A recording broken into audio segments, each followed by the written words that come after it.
I don't even know if I fully did the title. I spaced out, started watching Instagram. I was getting ready to stream, but I'm watching.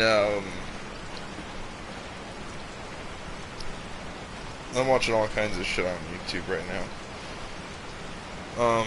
That sort of got me distracted.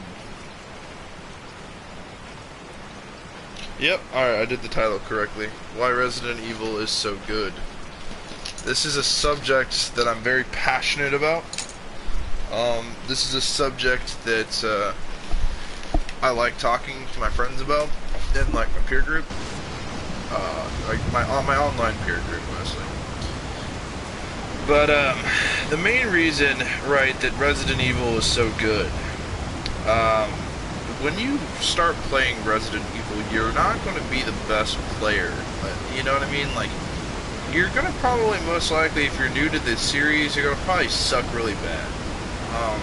And it's nothing against you as a gamer. It's just like, if you're like me, right, when I first started playing Resident Evil, like, the only games I'd played up until that point were like Pac-Man, Mario Kart, you know, Lego Star Wars, shit like that, you know what I mean? And this was like, you know, and I played a few PlayStation 2 Call of Duty games, and I played some of those PS1 racing games and whatnot, and so, like, picking up Resident Evil for the first time, a fixed camera angle game, like, yeah, I mean, I'm not gonna lie to you guys, yeah, Resident Evil can be challenging at times, very difficult if you don't know what you're doing, and that's the thing about Resident Evil, it doesn't exactly hold your hand, but it doesn't exactly leave you directionless. A great example of this is one of my favorite survival horror franchises, Siren. The original Siren just does not hold your hand at all. Nothing is explained to you, you're just kind of expected to know what to do, and the problem is, you really don't know what the fuck to do in that series. Like, that was kind of annoying about that game. In particular, it's the only real issue that I had with Siren. But, Silent Hill also doesn't really hold your hand that much, but Silent Hill also, low-key, if it wasn't for Resident Evil, we wouldn't have Silent Hill.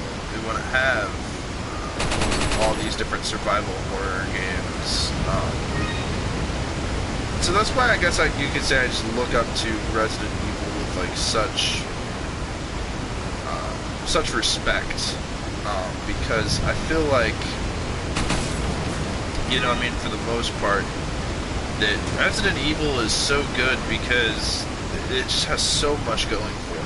It's stylish, the characters are likable. They do have a lot of characters, believe it or not. Their characters are not only stylish and likable, but they're also memorable and iconic. Characters like Leon and Claire, Ada Wong, Sherry, Chris and Jill, Lester, Barry, Chambers, you know, and it's just the whole element, or at least how they execute survival horror.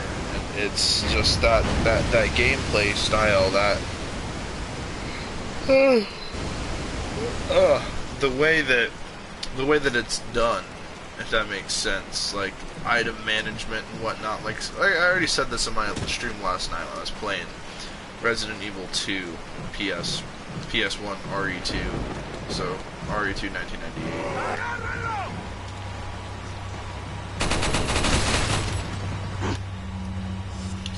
But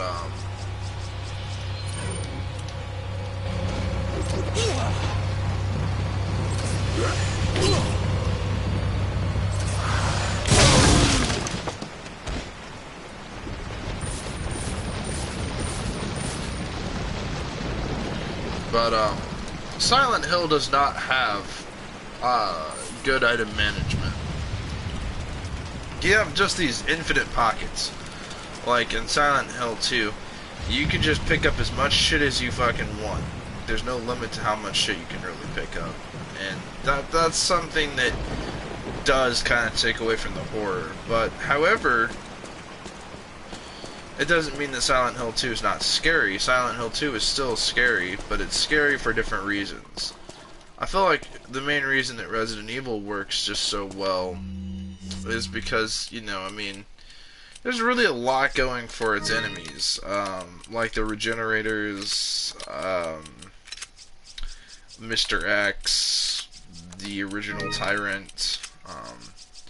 There's just a lot of solid enemies. There's just a lot of enemies I feel like, they got a lot going for them, you know what I mean? Like, they're disturbing. In this game, the Chainsaw Ganados, whether it be the Chainsaw Sisters or Dr. Salvador or Chief Mendez, or there's just a whole lot, right? And, you know, I mean, they're not scary, they're unsettling. At the same time, you know, El Gigante, the, Virgo, I believe is what it's called, you know, the castle fuckers. What are you selling? Like, you know, they're fucking creepy, bro. Like, shit is unsettling. Is that all? Thank you. And, I mean, what are you buying? as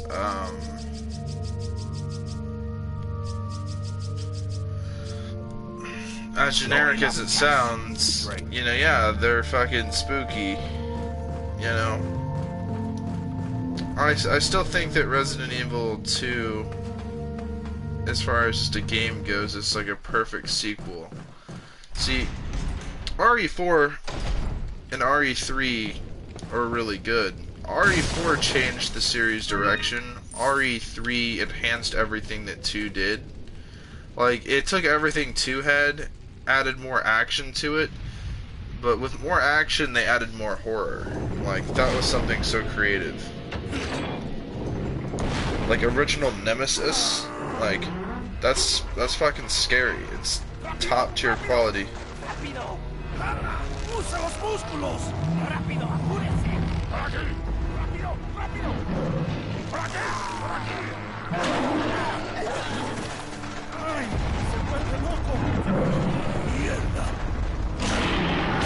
This fucker. I mean, so this game has the most action out of the original. Could you guys imagine if El Gigante was like Nemesis and tried to like force fight you guys all the time?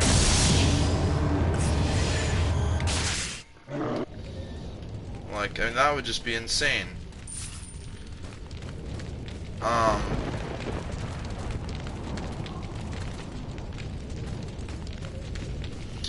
I don't know.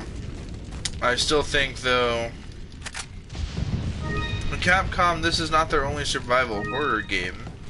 They also have Haunting Grounds. And, you know, I mean, I look at Haunting Ground and think back to just the way that game plays out, where you don't really have weapons. It's really like Clock Tower, right? You run and hide, but it's done in a survival horror format where it's like, it's kind of like this. It has elements like this, but it's just not this. And I think that it's kind of annoying, right? Like,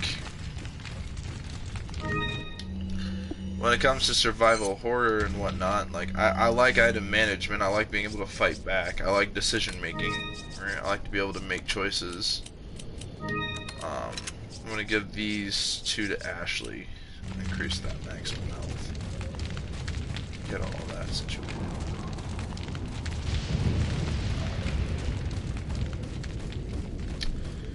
But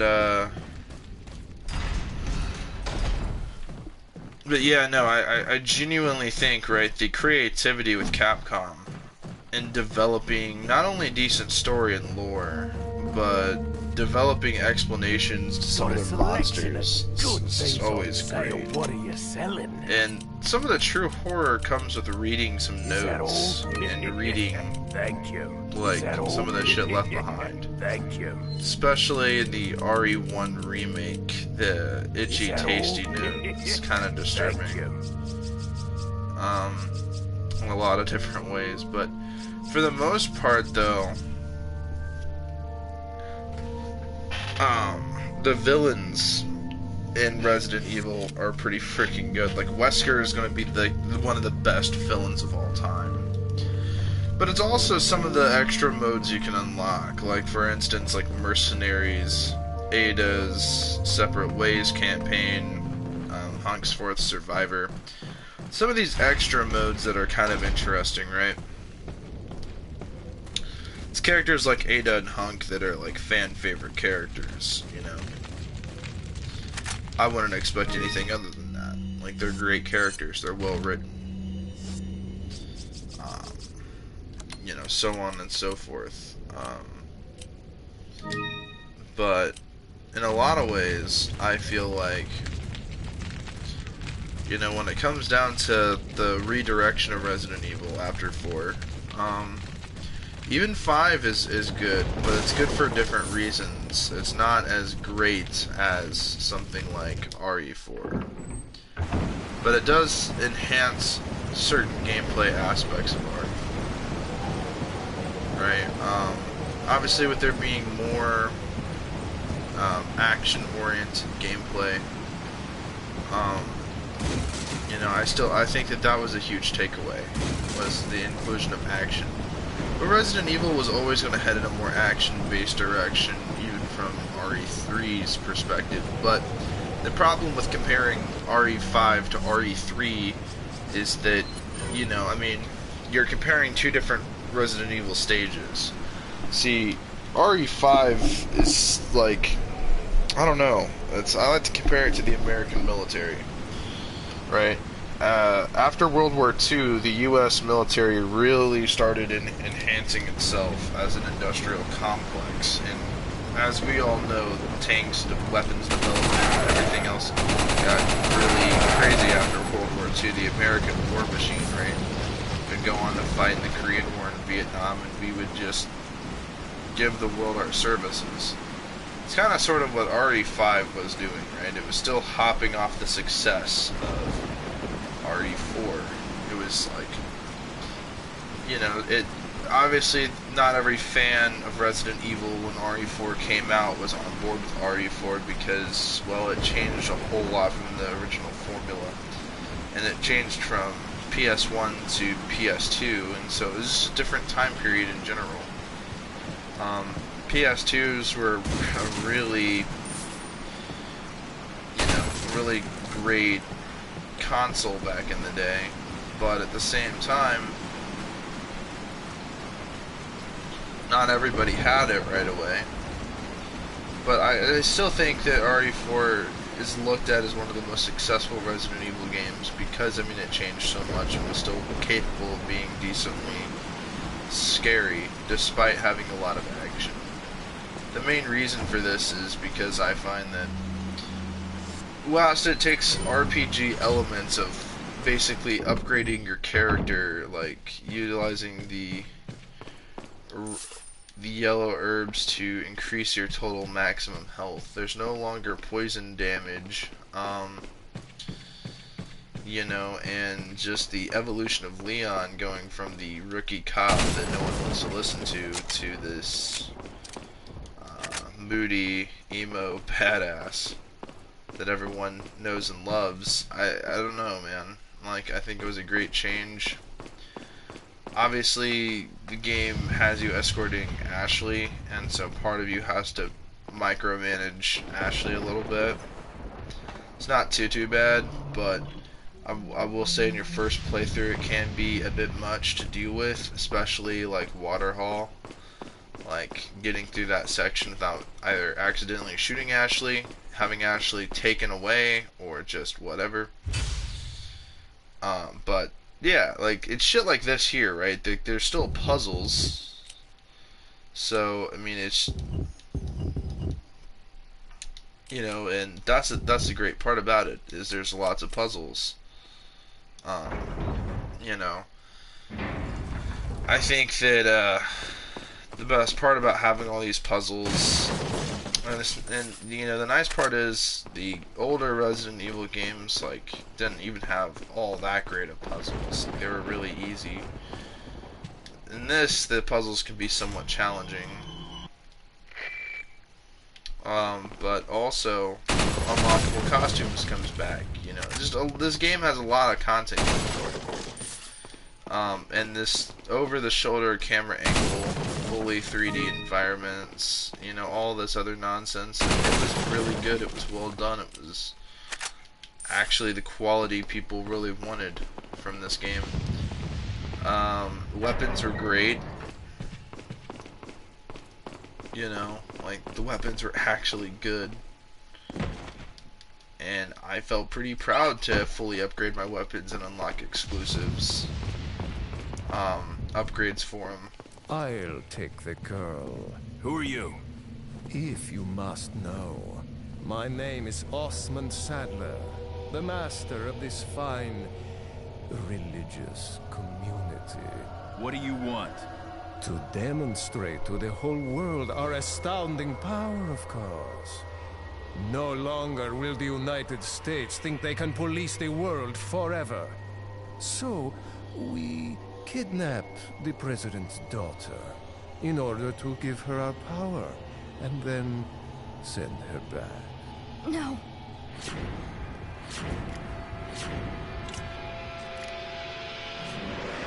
Leon, I think they shot something in my neck. What did you do to her? We just planted her a little gift. Oh, there's going to be one hell of a party when she returns home to her loving father. But before that, I thought I might bargain with the president for some donation. Believe it or not, it takes quite a lot of money to keep this church up and running. Faith and money will lead you nowhere, Sadler. Oh, I believe I forgot to tell you that we gave you the same gift. When I was unconscious.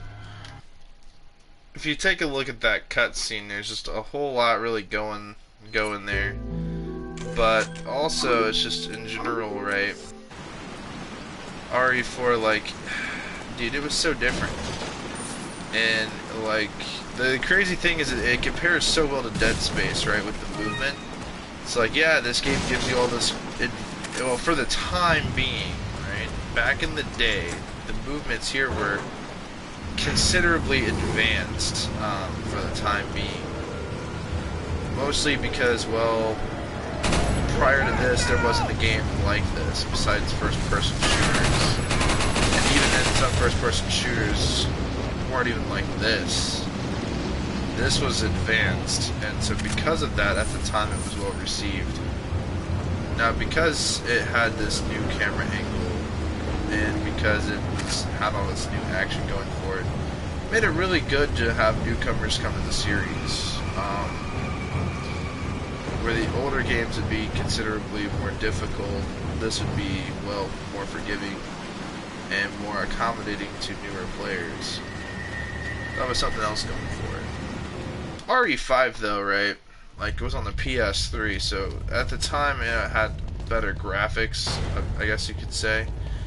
And so this is on a PS4, and this is obviously RE4 remastered. Welcome. It's basically the same game, just ported over. Got a selection of... What are you selling? So don't think that RE4 looked this good on the PS2. It did not. Old stranger? But it was still a good looking game for the PS2, no doubt. Thank you. But yeah, the new treasures and the whole money system here with the merchant, this was so advanced, and it just sucks that RE5 could not capture the same magic that RE4 did, you know? And the main reason I feel like it doesn't receive as much attention is there's a few problems, right? So if RE5 actually had an in-game merchant and still had the item management system, like after each level, yeah, I would say it would be freaking great for a number of reasons. One of them being the fact that, well, you know, you're constantly able to upgrade your arsenal. The problem is, at the end of every sub-chapter, you can upgrade your arsenal or whatever. And then you can store basically a shitload of items, basically, in your item management. But the problem is there is no, like, in-game box or storage thing to access those items during a level. You can only access them at the end of levels. That's highly frustrating, and there's only 9 boxes of inventory that you get in total. So, like, in here, we can basically fully upgrade,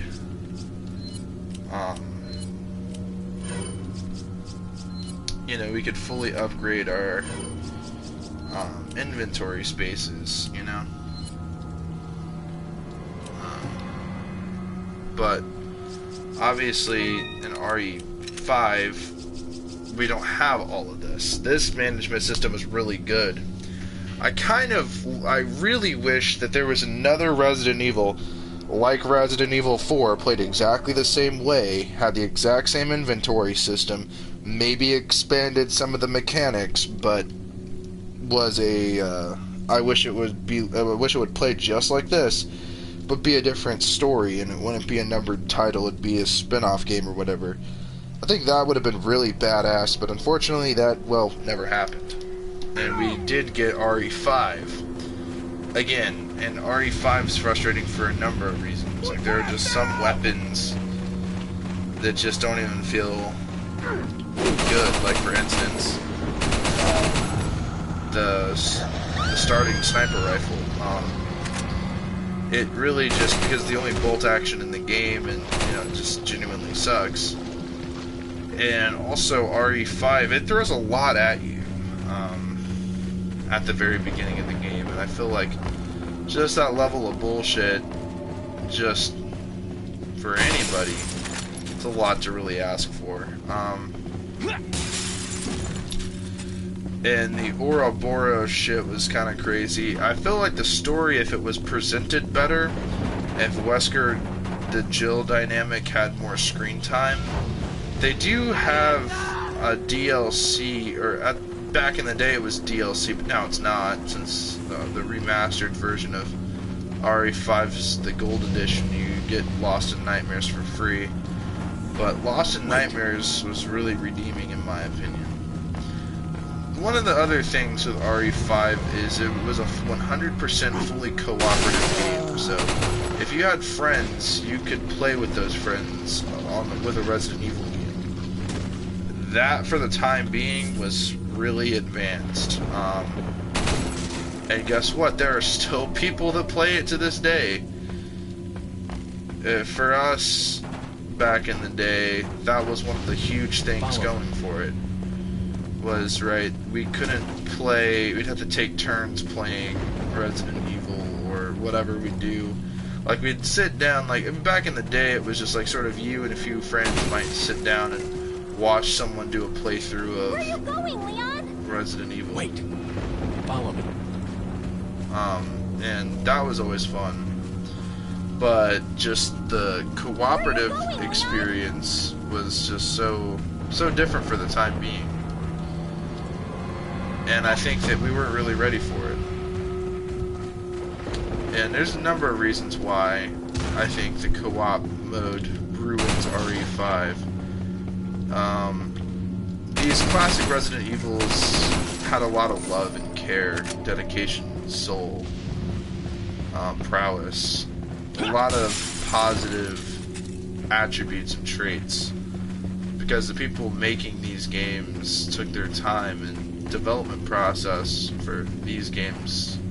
Some of these Resident Evil games was absolute hell. Like, Resident Evil 4 was low-key in development hell for a while because, well, there were so many different builds in this game. There was the Hookman demo right in the castle.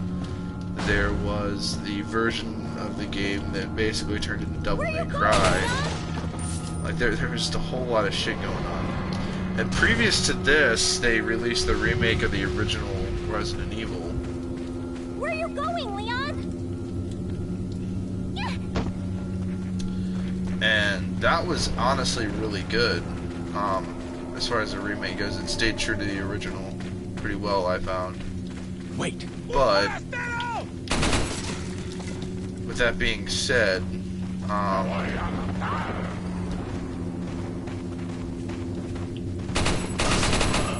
don't think we actually got a PS3 version of that remake. On the PS2, if we did, that would have been really badass. But then again, we didn't really need one, because if we wanted to play the original Resident Evil on PS2, we could just use backwards compatibility. So, not a big deal. But yeah, no, RE5, I think, personally, you know, it could have been better if it was just Chris, and they treated, Sheva, if they just had two campaigns like they did in RE2, right? A Claire scenario, a Leon scenario. Maybe they didn't do a B scenario. They wouldn't have to really do that, but they just had two campaigns, one with Sheva, one with Chris, playing completely differently, going through different areas. You know, I think that would have been the best possible solution. And maybe if they did a separate ways with maybe Josh Stone, Jill, I think would have been pretty cool. I mean, could you imagine if they did a separate ways where we were playing as evil Jill? Like, that would have been kind of cool. But nah, instead we basically get a Resident Evil game that, honestly, a lot of people don't like Sheva. I don't think she was too bad, I just don't think she was fully developed as a character.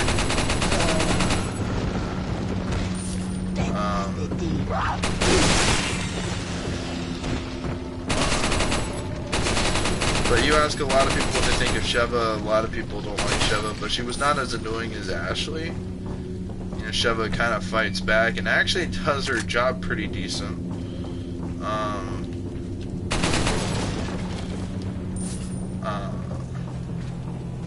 You know, the only issue with the RE4 was, like, the sections with Ashley. A lot of people didn't like it because it changes the pace. It really does. When you go into situations, you really got to think about what you do. You can have Ashley hide in a literal trash can. You can tell her to wait and to follow you. Sometimes it is smarter to tell Ashley to hide because, you know, getting her off the battlefield. Because when she's on the battlefield, that can end very, very badly. And can lead to some frustration. Oh shit, it actually despawned right in front of me. Oh, that sucks ass. Wait.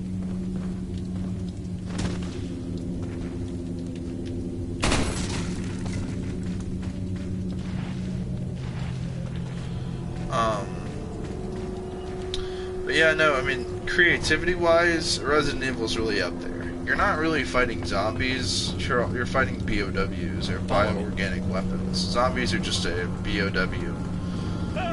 But yeah, no, going from Ganados, or zombies to Ganados, these fuckers, yeah. I think this was a positive change, showing that Resident Evil doesn't have to be zombies and crazy BOWs. It can be different things.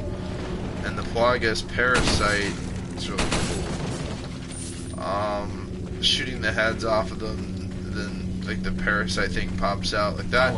Obviously, that would be a huge inspiration for some of those Ouroboros monster things, or the head monsters from RE5. And I don't know, just the creativity with RE5 and some of the boss battles were really good.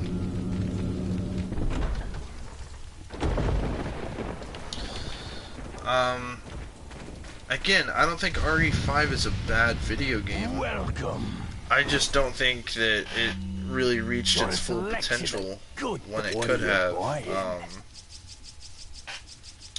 You know, I feel like it definitely had a lot more potential. Come back any time. But at the same time, it's like I feel like I could 100% be satisfied with the game that we got, and be happy to say that that's a Resident Evil 12.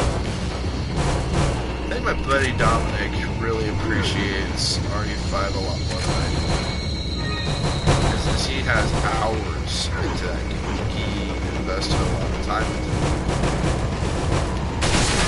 and he's a really intense Resident Evil fan. He's there before the games were released. He grew up in the time period, or he was a kid during that time. So, because of that, obviously Resident Evil has an impact on him. But it wasn't just him that Resident Evil had a big impact on. A lot of people really felt some type of way about Resident Evil. So whenever there's a Resident Evil game, we all hope that it's a good game. But now when we look at the modern Resident Evils, like for instance Resident Evil Village and stuff like that,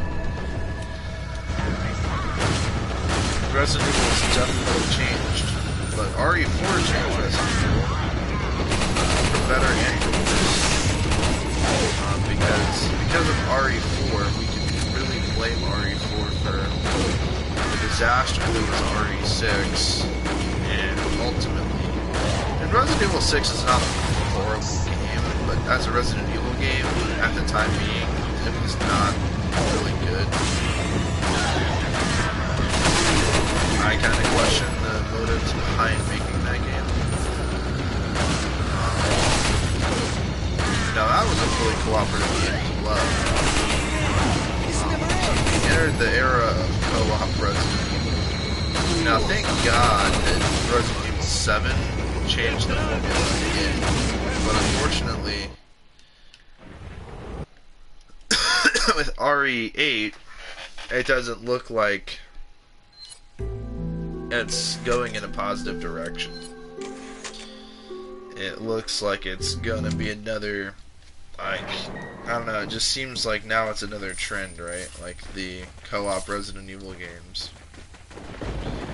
And the crazy part is, Resident Evil has always had strange, obscure spin-off games like Dark Side Chronicles, Umbrella Chronicles, Operation Raccoon City,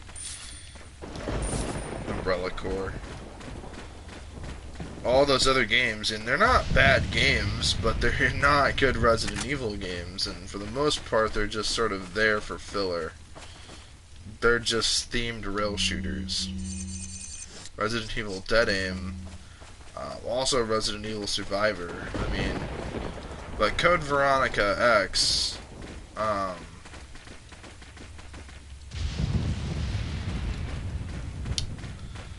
you know, the original Code Veronica, I believe, is a rail shooter, and then Code Veronica X is a full-on game. I could be mistaken. Welcome. I think that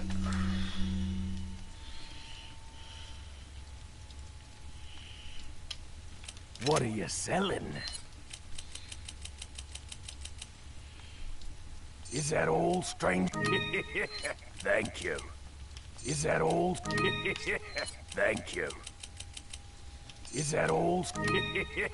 Is that all, stranger? Is that all? Is that all, stranger? Thank you. that would just be crazy if I just sold all my treasures.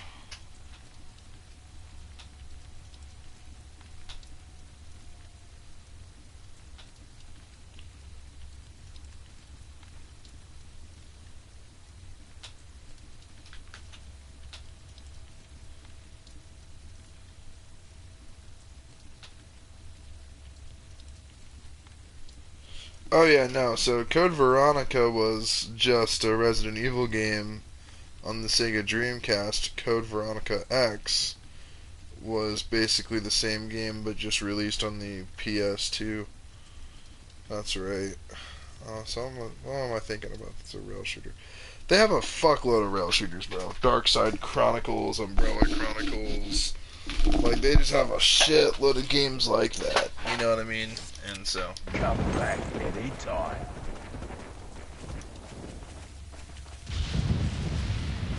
So yeah, that's kind of crazy.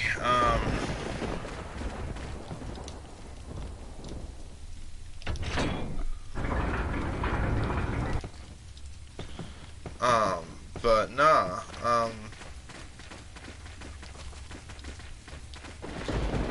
I truly believe the other thing with all these Resident Evil games is, I mean, Capcom is really making good money with these games. Like, this really became a bread and butter for them.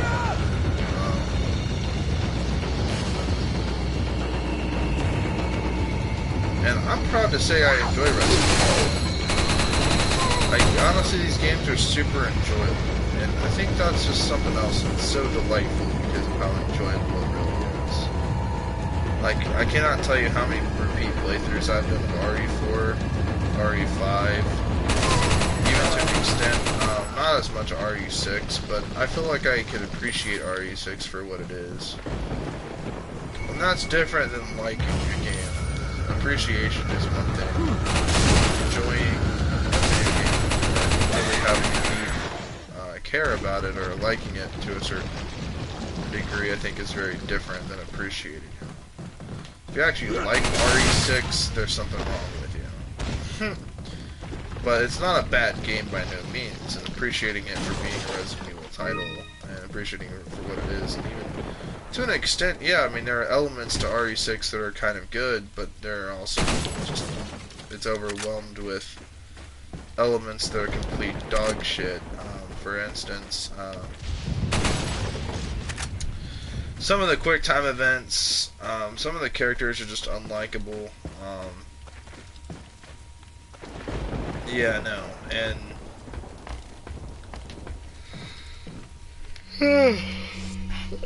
genuinely speaking, it really feels like you've played the same game 50 times, mainly because some of the locations you go to as different characters, but some of the locations you go to and it overlaps and it just doesn't work.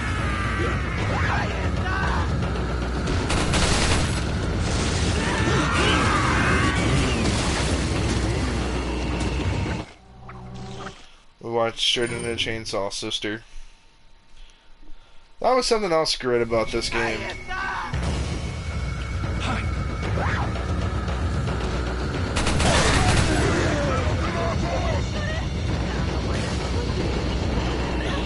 Is the Chainsaw Sisters. Now, the whole Chainsaw enemies would return in RE5, but in RE5 they'd be insanely hard to kill. That was something else about RE5 I just did not like, was really just some of the enemies felt like a real pain in the ass. Like, some of the enemies are clearly returning with the chain gun Ganado. Oh, they even have El Gigantes in RE5. It's just like, well, no, why the fuck are these things here? You could tell the RE5s will want to be RE4 more action. And I hate saying it like that, but I mean, it's just so true, you know?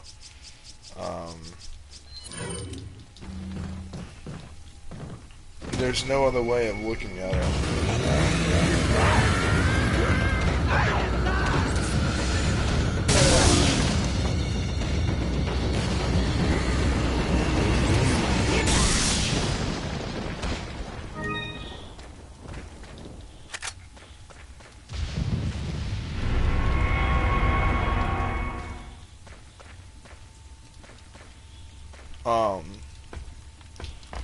You know, and granted, I play a lot of different games. Mostly Fallout and Elder Scrolls. I like racing games like Need for Speed. Obviously, I liked Grand Theft Auto games. And, you know, in general, I like playing video games. It doesn't really matter what it is as long as I'm enjoying it, then, you know, usually that's fine.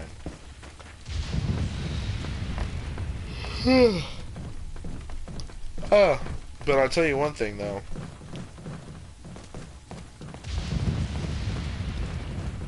Resident Evil just has a special place in my heart. For one reason or another.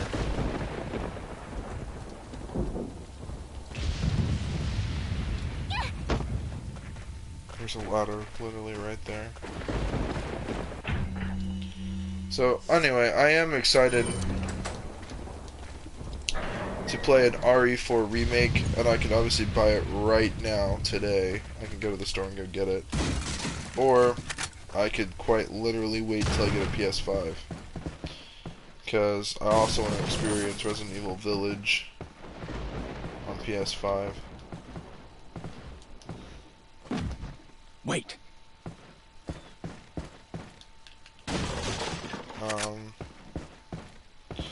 And, I mean, I am excited to play RE4 Remake.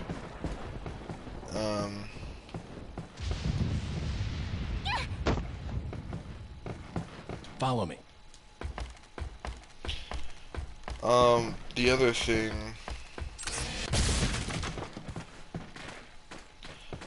Oh yeah, other games I play, like Killing Floor and whatnot. I don't know, I play a lot of video games.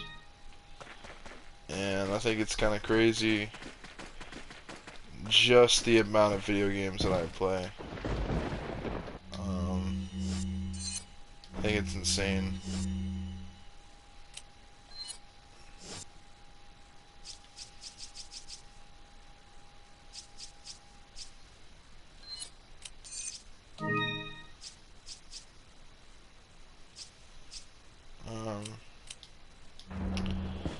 And there's just, I don't know, there's just something to playing Resident Evil games that I find just so satisfying. Wait.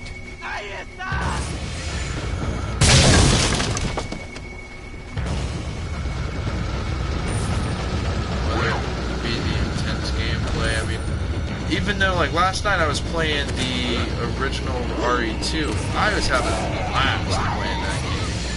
I spent most of the game playing the beginning sequence because I wanted to get the perfect startup. And, like, I mean, I was genuinely good at my evasion tactics and skills.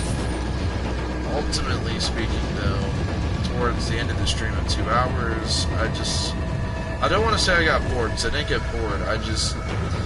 I actually kept dying to some bullshit, basically.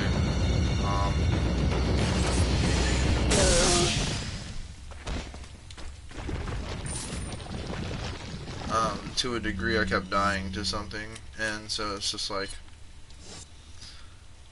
or I got so far into progress, and then it's just like, alright, you know, I want to do a part 2 to this stream, you know, and I will, but just not right now.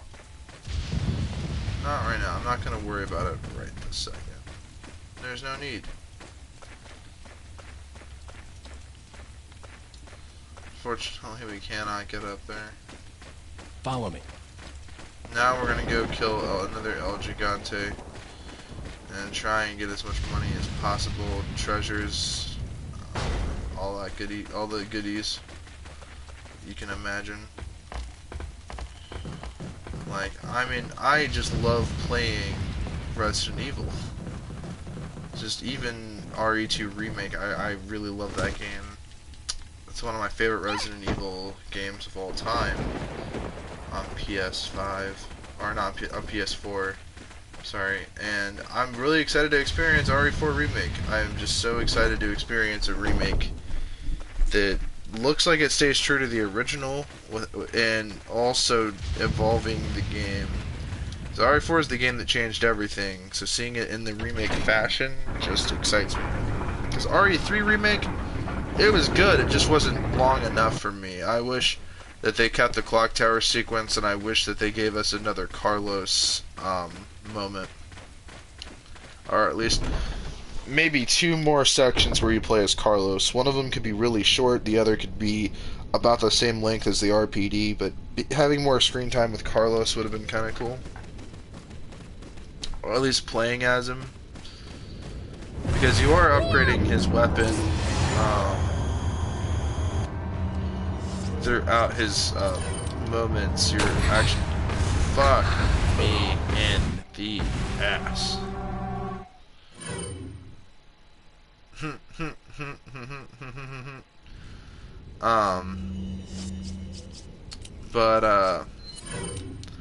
yeah, nah. Resident Evil 4. This game is awesome. Leon!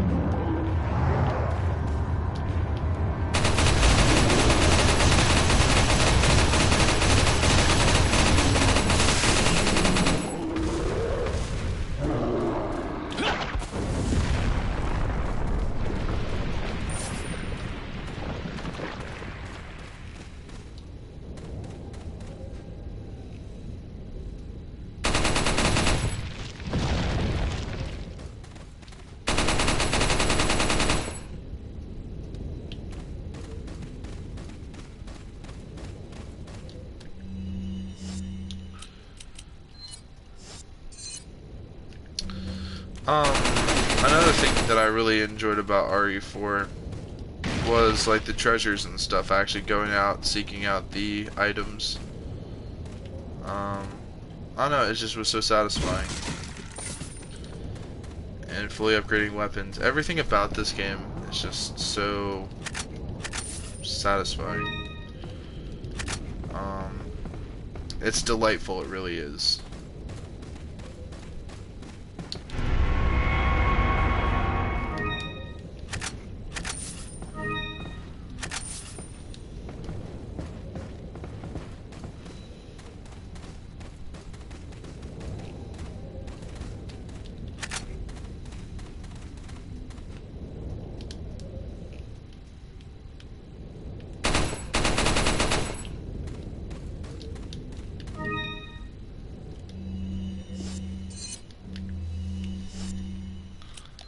Treasures.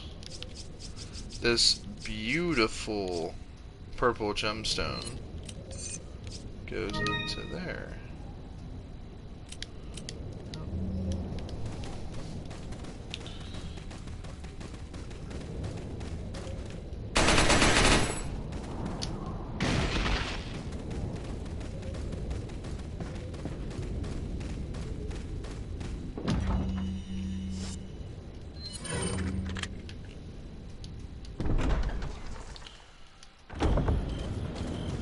Oh, the other thing, right? Unlocking the Chicago typewriter. It's one of those moments, right, where the game rewards you for being good. Welcome. That's something else. If you're really good at these games, they really reward you. Good things on set. What are you Especially the selling? classic Resident Evils. Like, the unlockables and whatnot that you unlock after beating the game, after enduring the bullshit. It's rewarding. Is that old? I think Is that ultimately, old? Is that old? Thank you. you know, my only complaints with certain Resident Evils, mainly being RE3 Remake, RE6, RE7 to an extent. My main complaint, oh, and RE5. My complaints with those games are different than my complaints with, say, RE3. RE3 Remake is good, but and when I say RE3, I mean the remake for it on the PS4. Like, Nemesis just is not in the game as much. Like, he's more scripted than he was in the original game. And I mean, could you really imagine, right? If you're playing as Carlos and you're in the RPD, could you imagine if you have to fight Nemesis or whatever? Like, could you imagine if you have Nemesis pursuing you and, you know, in the RPD? That could have been a longer sequence, and that would have been really effective in my opinion. And just in general, they didn't really have mercenaries in RE3. They kind of had a mercenaries thing in the original. I just find it unfortunate that I think RE3 Remake didn't live up to its full potential. I felt like the game could have been much, much better.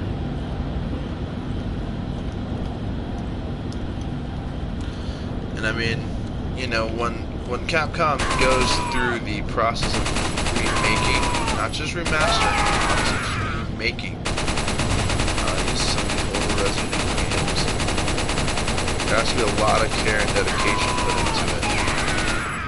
because for a lot of people these games are very important, and if it's not done right, it's kind of a problem. As was the case with the RE2 remake, it was really good. It cut some stuff out of the game. You know, I don't want to say too much, but you know, there are some elements that got cut out of the game, obviously, but it wasn't anything too bad. I mean, obviously, you know, there used to be spiders in the original Resident Evil games, oversized spiders, and they changed the sewer sequence, and you know, I think they changed stuff for the better. Honestly, RE2 remake was perfect. RE3 remake, though, I mean, yeah, I get it. The original RE3 was kind of a short game, but at the same time, it was not that short. That was really short. I don't know, man. Like, I felt some type of way about it.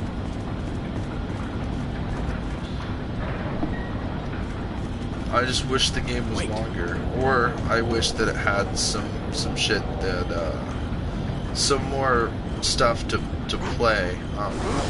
Instead, the game does give us the Inferno nightmare modes and whatnot, which going through and playing through those, that was exciting. But at the same time, like, I waited to do that until I had infinite weapons to speedrun some of that shit. I did only like one legit Inferno playthrough without using infinite weapons, and yeah, it was a genuine pain in the ass. The final boss fight was obviously the hardest part about it. You know, I mean, obviously there's more to the story, but you know, I really struggled doing all that. Like, that was really difficult for me. But at the same time, after I completed it, I felt like I completed everything that had to offer me, you know? And so I just didn't really feel the need to play it any further after I had unlocked everything in the store, done multiple repeat playthroughs with using infinite weapons and cheesing certain areas and trying different playstyles and going back and playing the game multiple times without using infinite weapons and only using the defensive coins and whatnot. Like, you know, I felt like if the game had something else, right, like separate ways or something like that, or like a fourth survivor mode, or just something to do after completing the main story, I felt like Resident Evil 3 could have been interesting. Like, could you imagine if there's a sequence where you're playing... Like, Jill has nightmares, right? Could you imagine if they had the clock tower as a nightmare? What are you, boy? So that way it's still in the game, but it was cut out of the actual game.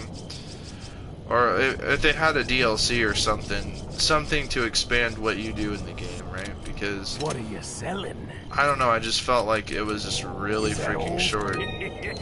Thank you. Is that old? Thank you. Is that old? But still, I mean... Thank you.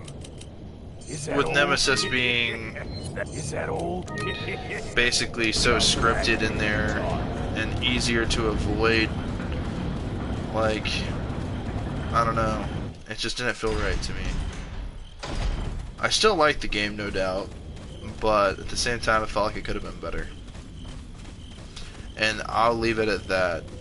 But now I'm super hyped to play the RE4 remake. I don't know, should I just go out and play it on PS4? Or should I wait till get a PS5?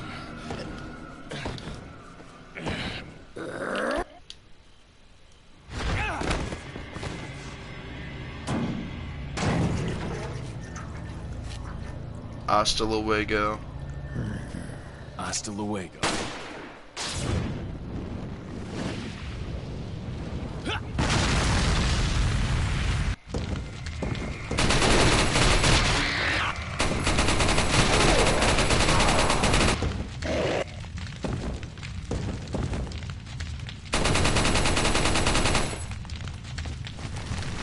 That's funny. We cheesed him so fast that his torso was still walking towards us. His torso is still moving, even after he's been long gone. That's comedy. But yeah, no, I think you know, when people want to experience Resident Evil, you know, like, I think people should acknowledge two things. One, they're probably going to end up dying a lot. They might get really frustrated and they might lose a lot of their steam really quickly. Because these games are challenging, but I think part of what's so rewarding about these games is the perseverance. Getting through some of the challenging moments, especially RE4. Like, I can't even begin to tell you how challenging Water Room is. Getting through it your first time on professional difficulty, that's a challenge. Genuine, that's a challenge. It is not easy. It's not easy being cheesy.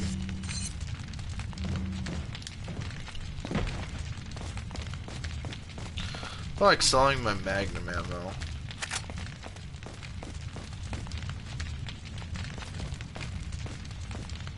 Is that everything we can grab in here? Because I'm just going to be selling all this ammo.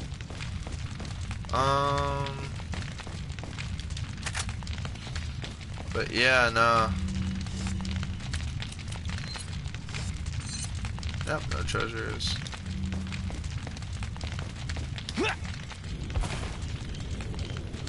Are you okay, Leon? But yeah, nah.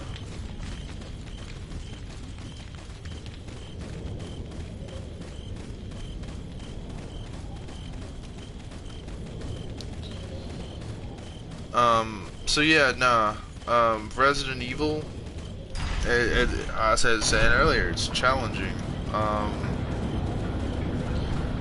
You know, it's not impossible though. Hard, but not impossible. Got a selection of good. What are you And selling? I think one of the things is, like, I had this one friend of mine who wanted to give Resident Evil a try, and he just gave up because he just couldn't do it. He couldn't, like, he didn't understand how to evade enemies and how to try to avoid combat. He would just go into every room trying to shoot shit. And it's like, you know, yeah, you can actually play Resident Evil like that. If you have the patience to explore and conserve enough resources to do that. You can't be doing it the whole playthrough.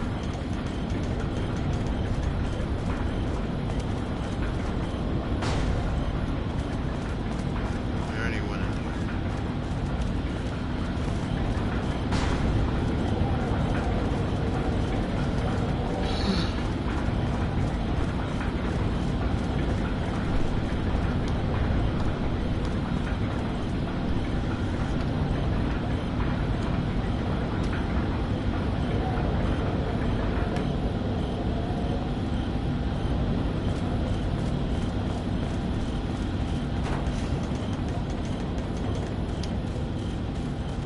Oh yeah, and costumes and whatnot.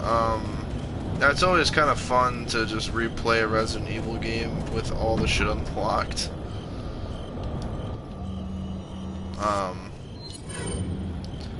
And so the thing is, your first playthrough does not have to be great. You have to just complete the game. Your second playthrough will be easier because you have a pre-expectation. You're gonna know where certain items are. New Game Plus mode makes it a little easier, so speedrunning the game becomes something that, culturally speaking, as being a Resident Evil fan, something we all collectively know is speedrunning, and trying to get the best possible ranks, the fastest possible times.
Chicago typewriter, that's gonna hurt a lot.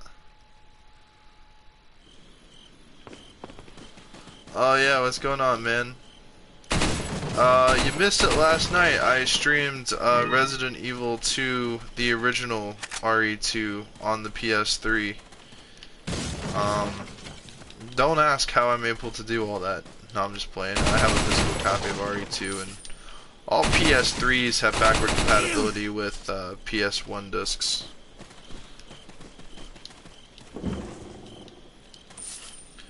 And honestly, I'm not gonna lie to you, at the very beginning of it, I was eating a big ass pizza.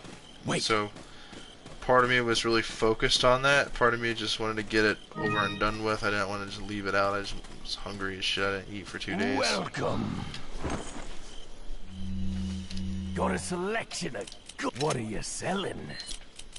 And Is so, that all? Thank you. Is that all? but yeah, no, I've been Thank just you. doing so much Resident Evil content. I even did a RE2 remake Claire playthrough. I feel like selling all this Magnum ammo, but at the same time I don't. I want to just, like, I just want to save up all this Magnum ammo and really just beat the game. I see fully. How is that full? Yep. She's not a one-hit kill. Huh. Yeah. Follow me. Basically, yeah, you're right. It's crazy. This is like a revenge playthrough of just trying to like cheese all the boss fights and everything else, just cheesing the game. And meanwhile, I'm just casually talking about Resident Evil, my opinions about it.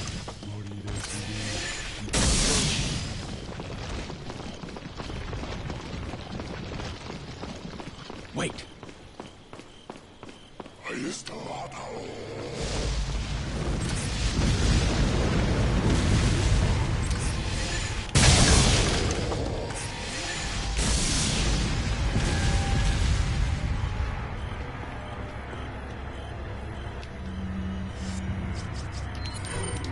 Follow me.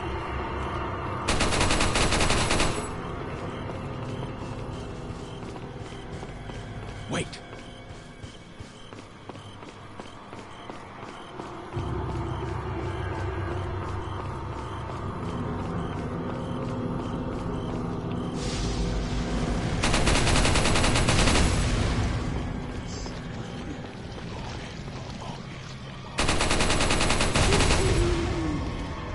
Follow me.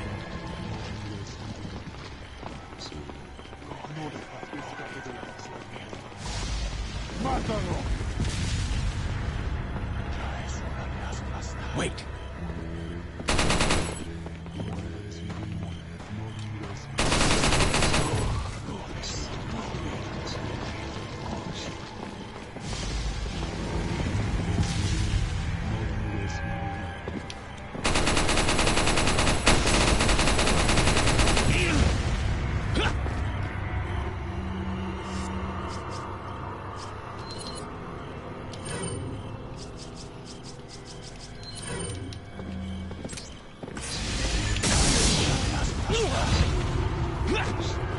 Follow me. Wait.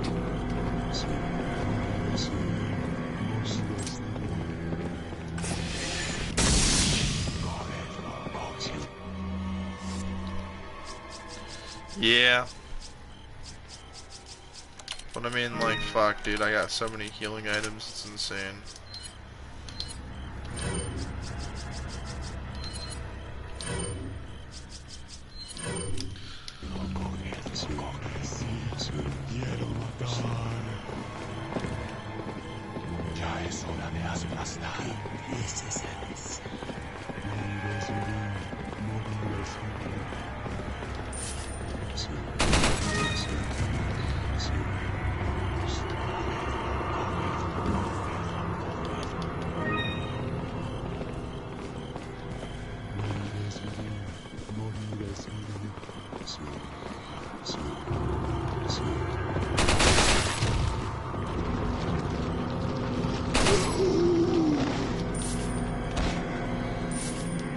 Follow me.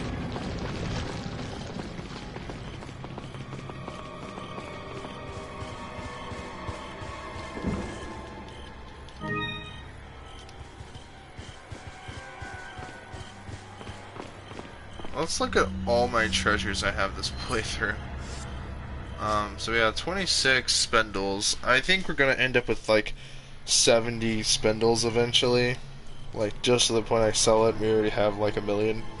That's just insane. It's like not. We got a few of these blue velvets, our velvet blue things. So we got a few emeralds and a few rubies.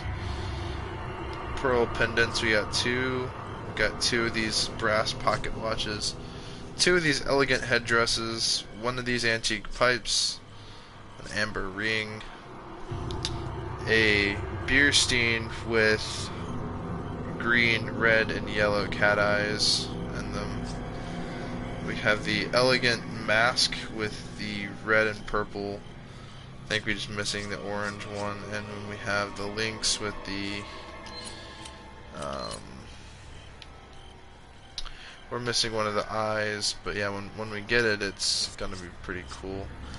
We'll also be getting a crown and a few other items. Obviously, some really rare treasures as well in the castle and on the island. I mean, once we start like getting into like the 13, once we get 13 or 12 emeralds, and you know, on our next playthrough we'll have, I want to go for 10 or so rubies. That would be overpowered. I just like having a shitload of treasures. That's one of the elements of this game I really enjoy. Just the whole having a bunch of trailers.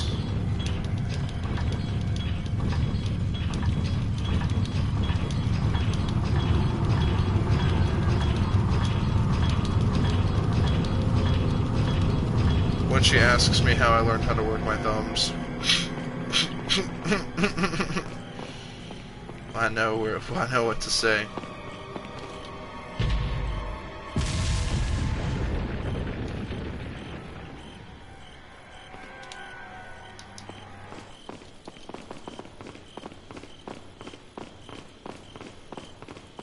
Button mashing is insane.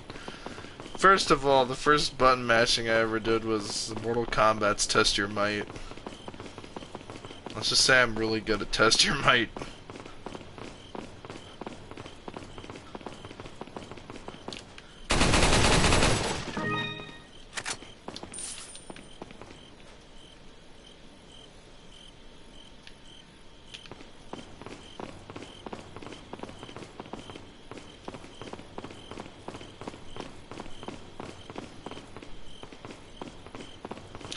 You will be able to buy the unlimited rocket launcher. You could even afford to fully upgrade the hand cannon if you want so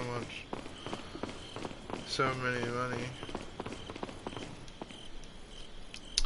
Unfortunately, I don't have the hand cannon unlocked. I'm not that great at mercenaries. I mean, there's more to the story than just that, but I mean, it's just like, I'm not there yet. Also, let's check my map.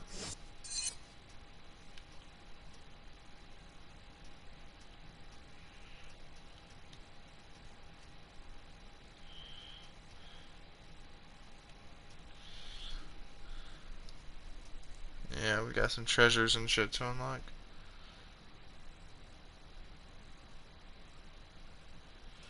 Test your ability to destroy your controller.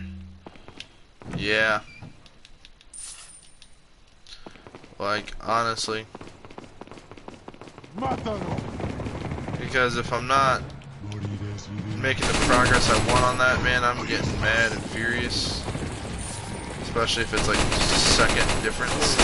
It's so irritating.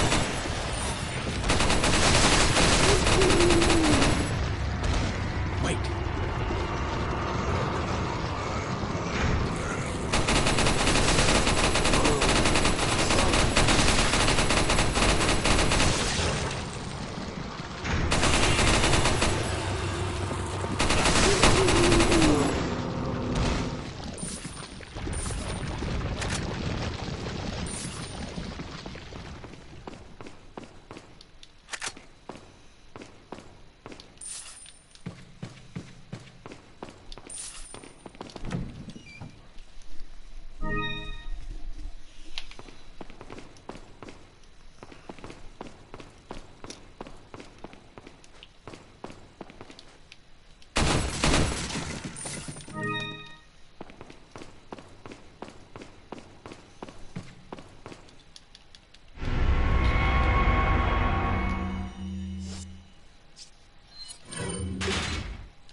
accidentally pressed the wrong one.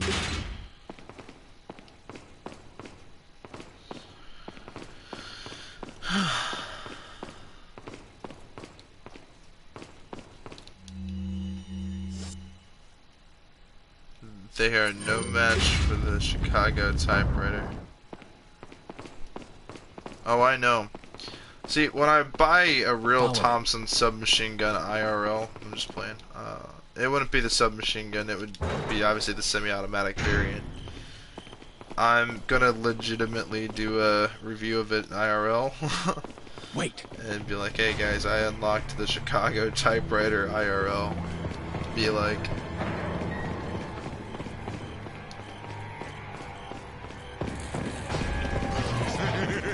I don't know, man. Honestly, though, in real life, Resident Evil weapons, there's a couple things I really want to do. One, I want to do a custom build for Beretta 92 FS. Obviously, just changing the grips and a few minor things, making it the Samurai's Edge from RE2 Remake. I think that would be kind of cool to sit there and own the Stars pistol. Would be kind of interesting in my opinion. Mainly because my everyday carry is a Beretta 92 FS standard. No modifications, no anything. And I just love the Beretta 92 FS. It's my favorite handgun ever. Mainly because, well, let's just be honest, it's literally the standard issue pistol in most of my favorite video games. It's the standard pistol in Grand Theft Auto 5. It's the pistol in Silent Hill 2. It was Chris and Jill's primary sidearm in the original Resident Evil. It's it's the best pistol in the original Uncharted. It's the starting pistol in RE5. It's I don't know, man. It's so many action movies. The Beretta M9 is a variation of the 92 FS. It's also the standard pistol, or the starting pistol for the original Modern Warfare because of that. It's in numerous games. It's the standard sidearm in Killing Floor 2, and it's also the starting pistol in Killing Floor 1. It's just like, wow, man. Really looking at it, the Beretta 92 FS is just such a popular weapon. Not only all that, but it was also the main sidearm that John McClane used. Bruce Willis playing as John McClane in Die Hard, obviously using the 92 FS. Not only that, there's just a shitload of movies, military movies in particular, because in 1985, the Beretta 92 FS / the Beretta M9 became the standard issue pistol for all military. So it's going to be in a lot of your favorite military action movies from the, that take place around the 90s and early 2000s.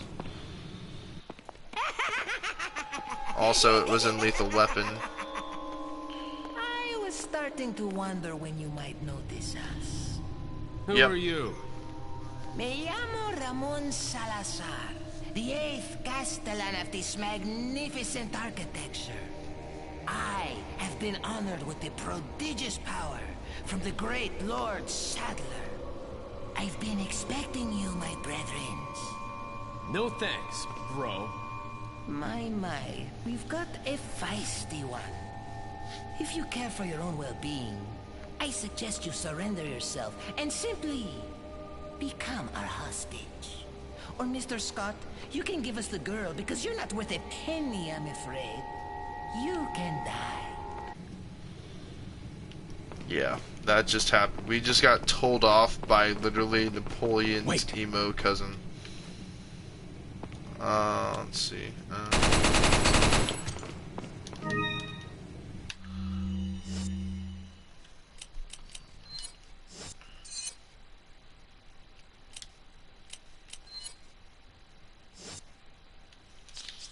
I wonder if I could combine another purple one. No, I can't, but I can keep it though. Follow me.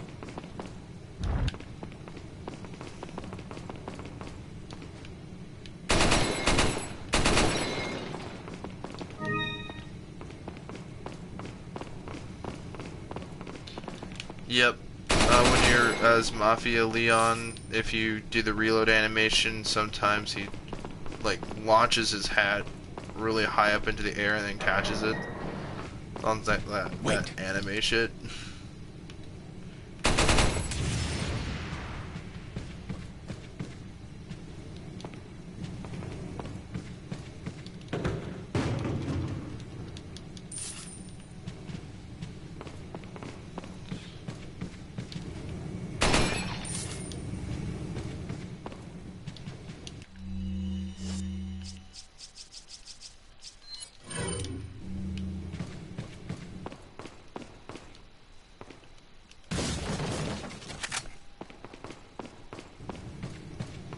Yeah, like Michael Jackson. Yeah, basically, man. Yeah. Dun dun dun dun dun dun dun dun dun dun dun. So, smooth criminal. Smooth criminal with the mafia outfit. Oh man, that's comedy. That's funny. That's comedy.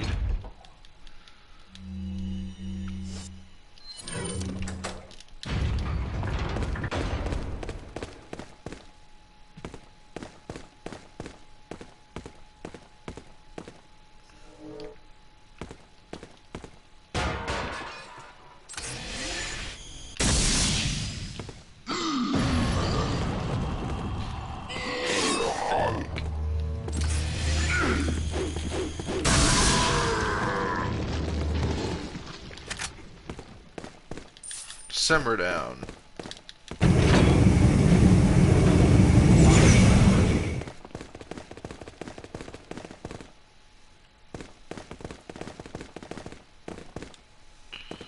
What else is down here?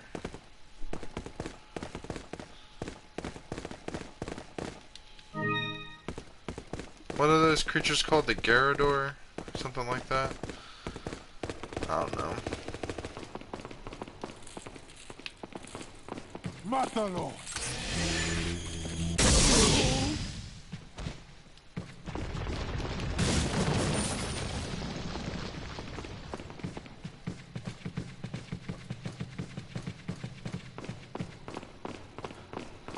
Wait.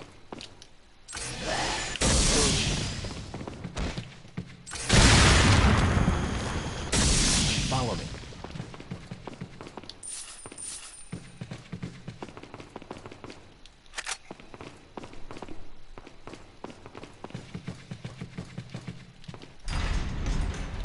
Don't worry, Ashley's got ballistics. Oh, yes.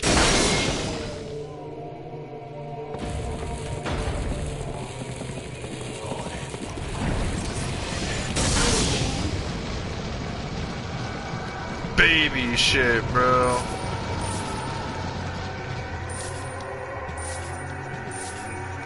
Wait. It's like Krauser said, I'm American. All we care about's money.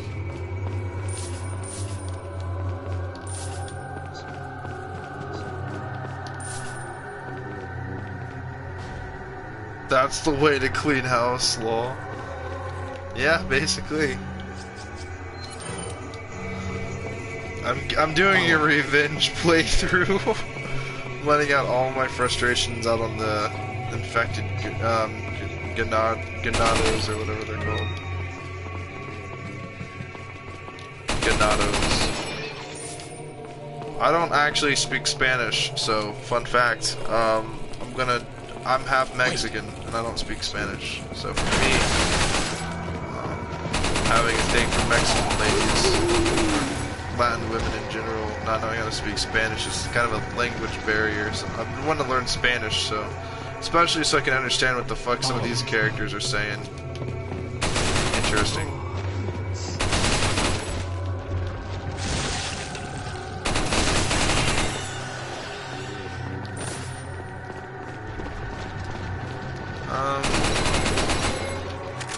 go. Let's do this. Run over here. Wait.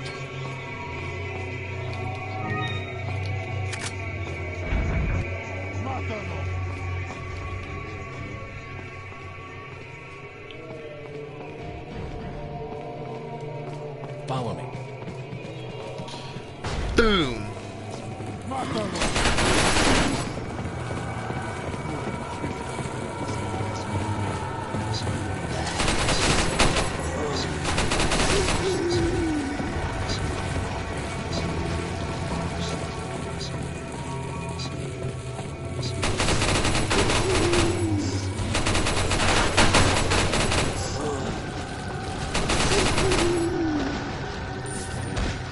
Leon can stop Chris from forcing him to continue the Redfield bloodline, then I don't think that these Ganados are gotta do anything to Leon. Ashley, you're my bitch. There you go. Do as I say. Let's go. Let's do this. Yay! Oh fuck, forgot. Oh, wait a sec. These fuckers are coming, and I'm right there. Ooh, that's questionable.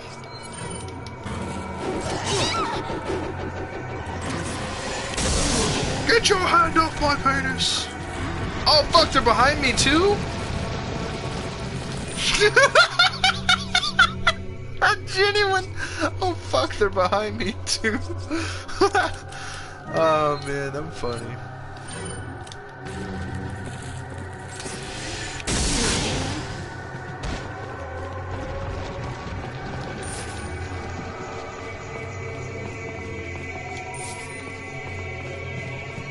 Wait. Yay, we did it. It's not over yet. Oh boy. Could you guys imagine, right, if they had a storage box in this game and it had like the same inventory system that our inventory has? And imagine being able to upgrade the amount of stuff you can store in there. That would have made RE4 really awesome. Not powerful, but awesome. Follow me. Look, there's a crank over there. Yeah, no shit, I have eyes.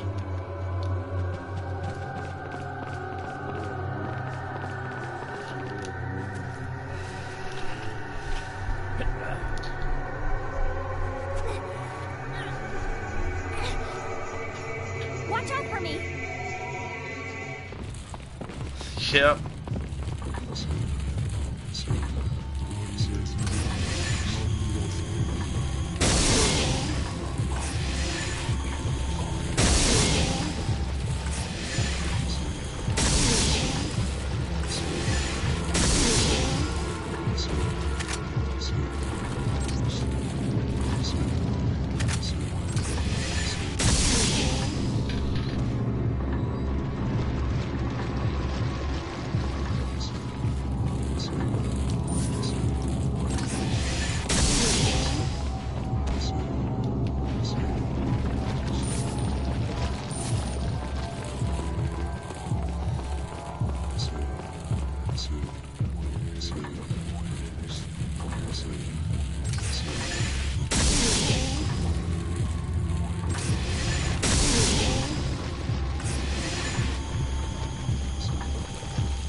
Part of me just wants to do another normal run, but as a speed run with a fully upgraded arsenal at the beginning of the game, and just like dip into the game as fast as possible, skipping all the treasures, skipping all the nonsense. So I have a fully upgraded arsenal, basically.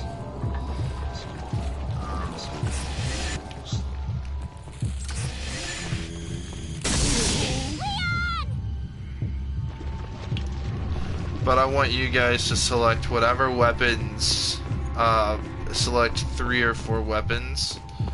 Tell me what you want them to be. They cannot be infinite weapons, and they also, like, like, it will be my entire loadout throughout the whole game. I want to challenge myself a bit more. And I really want to have my subscriber slash viewer demographic sort of take part in some of my challenges with me. Like, not really with me, but you guys tell me what you guys want to see. I like it when people are involved. I like engaging. Like,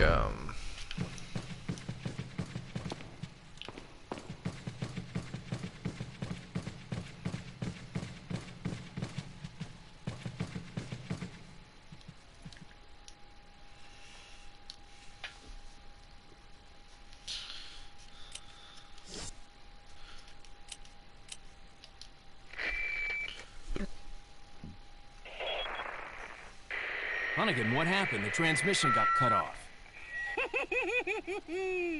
Salazar, how'd you... We've jacked the line. We didn't want you telling everyone Yep. any unnecessary. yeah, Capcom really does make us suffer, but ultimately though, like, it's just part of what's so great about the Resident Evil formula. If not for these rewards, then at least the gameplay was good. Challenge was fun, but the fact that they do reward their players, that's the thing about some other games, is like the play experience isn't all that great sometimes. So when you get a good game that plays as good as Resident Evil,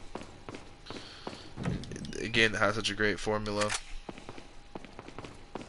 and the formula with Resident Evil, the secret sauce is the item management, and then just the whole open-ended way of dealing with things. And in this case, like, this game's more random number generator. Like, sometimes enemies will drop ammo, not armor, ammo, Got a selection. grenades, Good. What are you money, selling? and you need all of it, but it's just like some you need more than others in certain specific instances. For instance, like money. Like, you're gonna need a lot of money if you want to fully upgrade your weapons and shit. And Is that makes all? it very Thank important. you. Is that all? Thank you.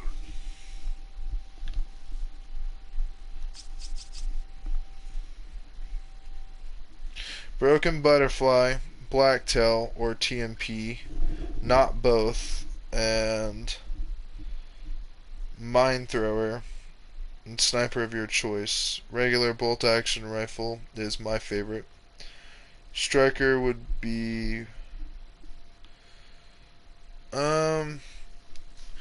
okay, interesting. I actually wanted to use the Silver Ghost, or the original pistol, What are you buying? this thing, just because, well, for instance, it has that ×6 critical hits, and I just wanted to, for speedrunning the game, just critically, like, mauling the fuck out of most of my enemies. That was going to be my particular go-to, but I see the the Blacktail being probably the best. Not having the TMP is going to be sort of sucky, but at the same time, it's going to give me a lot of space to utilize for other items, which is nice, and I don't need to pick up TMP ammo. And since, fun fact about Resident Evil 4, your ammo drops and the random generated ammo and stuff like that, actually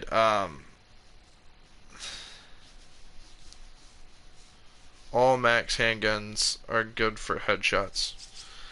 Yeah, so I can do the Blacktail. Pistol ammo is far more common than TMP ammo, and the other thing is this, right?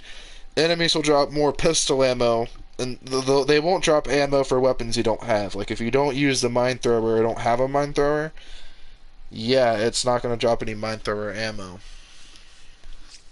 And I think, ultimately speaking, right, the Broken Butterfly fully upgraded, it's going to be probably one of my boss weapons, because no infinite weapons, this will deal with most typical bosses.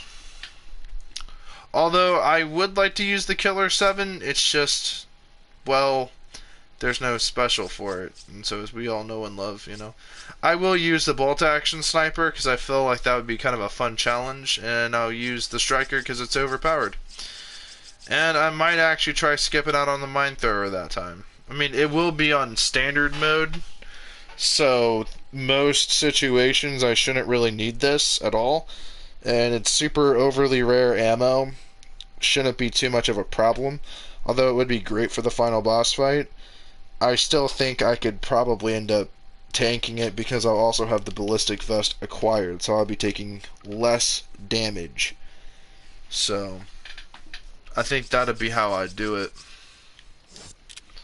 Come back anytime. But that's just a relative idea of how I'm gonna do that playthrough. You know what I mean? Like, that's just a concept more than anything else. But yeah, that ×6 multiplier, I mean, that's gonna be fun.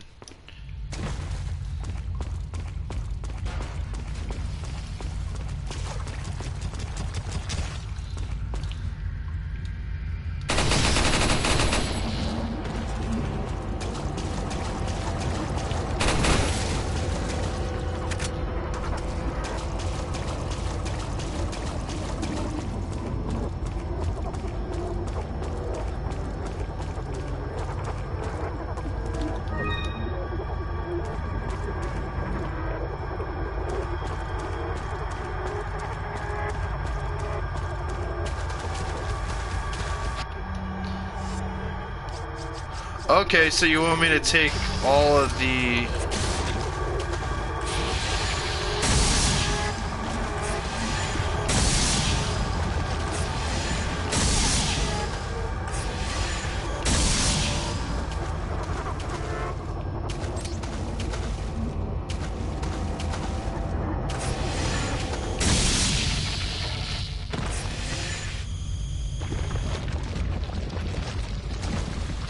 I can make that happen. Use all the standard weapons. Yeah, I'm not object to that. I'd be willing to do that. Shit.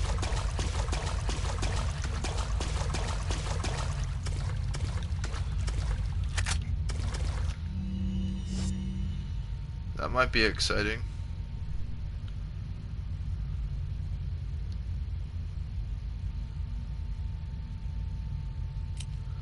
That could be a bit too unfair. Tell you what, how about this? I'll make you a deal. Later I'm gonna stream RE5. After I'm done streaming RE5, we're gonna try to attempt that playthrough with that particular loadout. Hey, what's up, Boop? What's going on, man?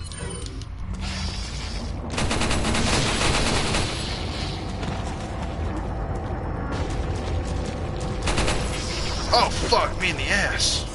Not literally, but fuck. That spooked the fuck out of me. I didn't even see him.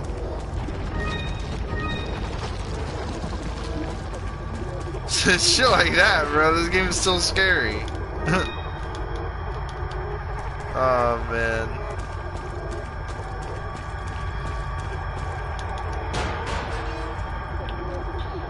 I'm glad I have you guys as my subscribers, man. I love having a community of people.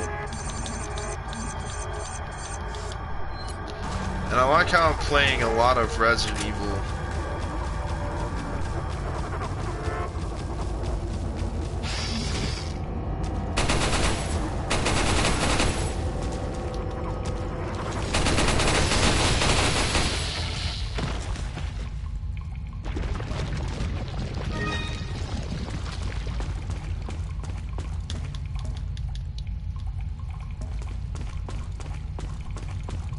Yeah.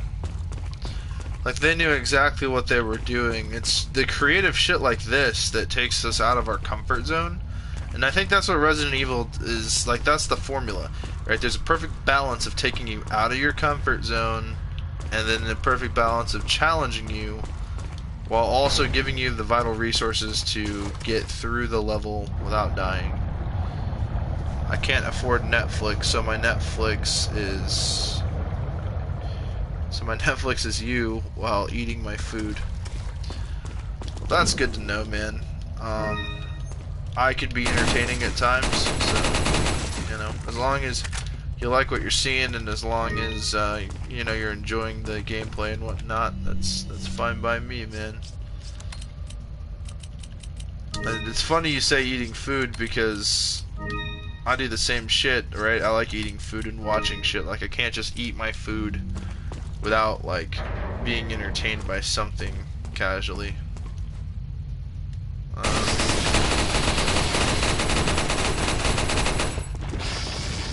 the fuck? Whoa! Pulled some Matrix type shit off me, bro. Did that, like, Kung Fu bug move bullshit.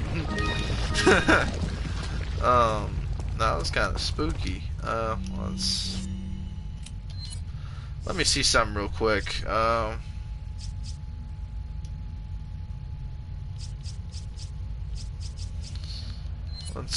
Goddamn.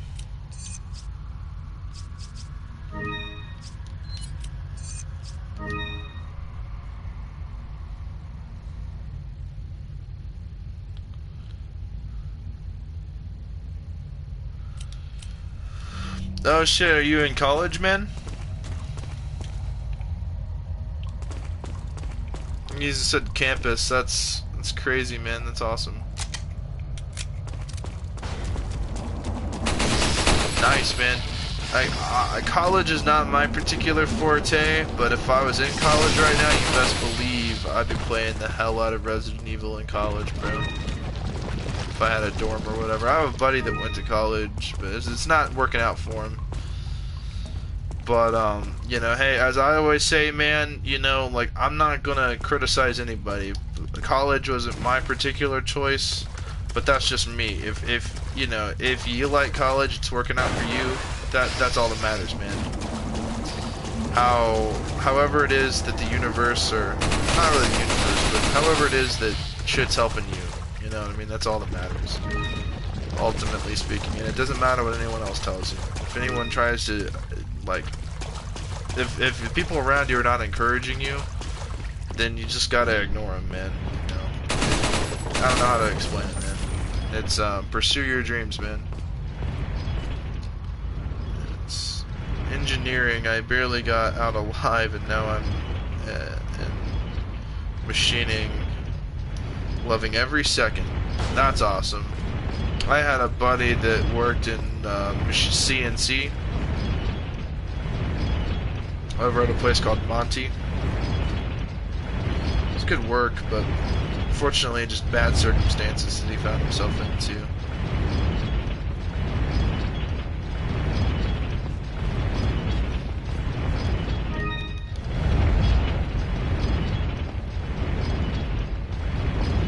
Yeah, my buddy would run programs and whatnot and tell me about it. And I wanted to get into CNC stuff because I like,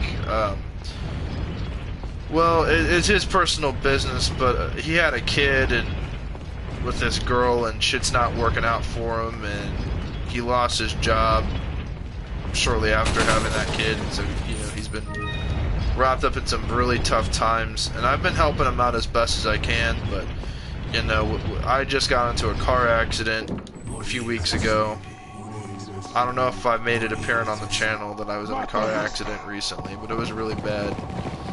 I got out alive, and the only real issue is, if you guys know, I own a BMW, and the shitty part about that is working on it is sucky, but imagine working on a BMW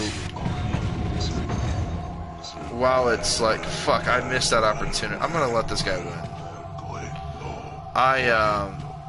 You can get me, bro. That's fine. You can win. I'll let you win, just because I want to kill all your buddies. You guys are fucking fast. I don't know how the fuck you guys are so fast. You guys can win Come on, dude. I'm like right in front of you, bro. Let's slap the fuck out of you. You don't. There you go. For fuck's sake, this is supposed to be professional difficulty. This fucker's got some mental difficulties.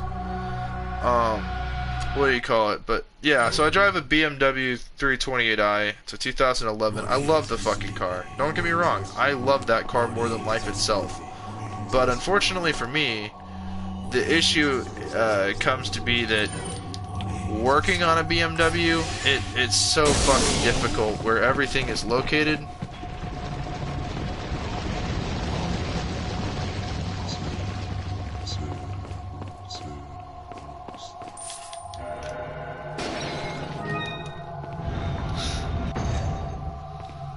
That's the most American sentence. This fucker's got mental difficulties.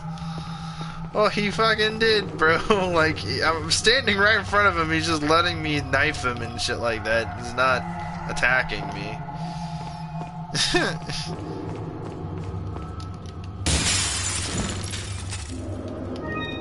Another elegant mask. But nah. We're, what's it called? It's just, I don't know, man. So anyway, I'm working the security job, right? And I'm showing up every single fucking day to work. I get into this car accident. It's not my fault, mind you. And literally,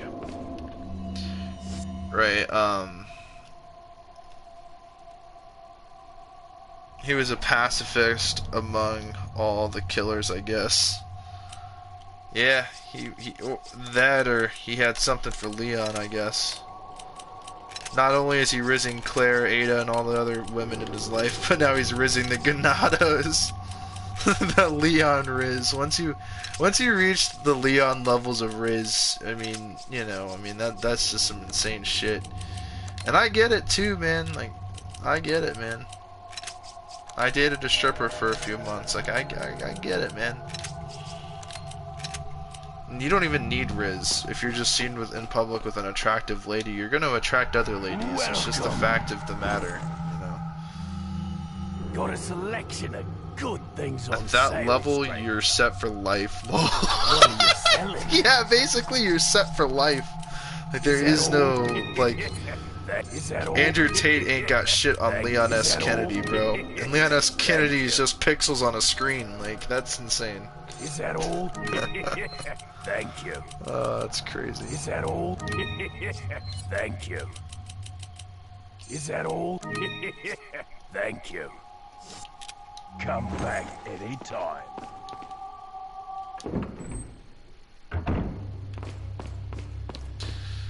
Ugh. We're about to fight the IRS again.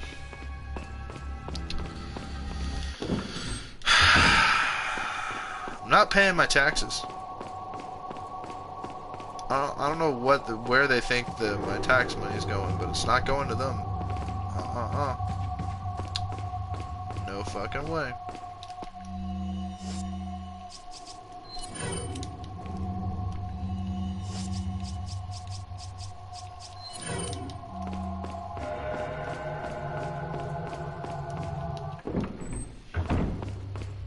I wonder if I could cheese this shit with the Chicago typewriter instead of using the PRL.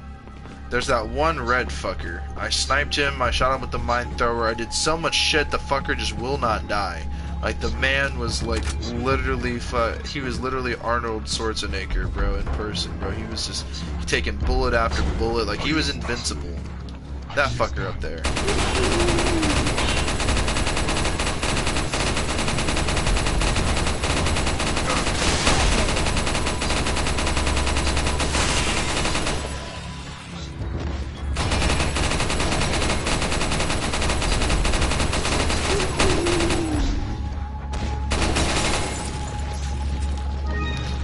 I'm going full-on Scarface not to pay my fucking taxes right now, bro. I got the Chicago typewriter. Say hello to my little friend. Some crazy shit right now, bro. This is comedy.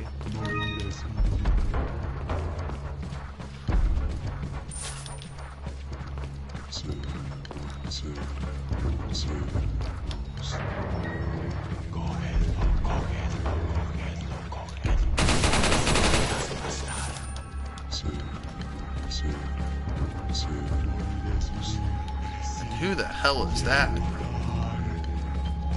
But nah, seriously, hello.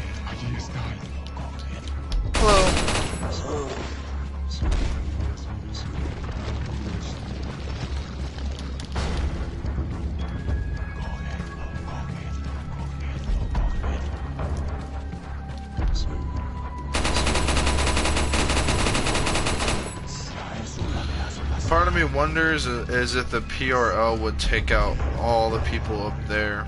I don't know if it has the range capability to do it. I think it could. No doubt in my mind. So speaking of which, what we're going to try doing is this.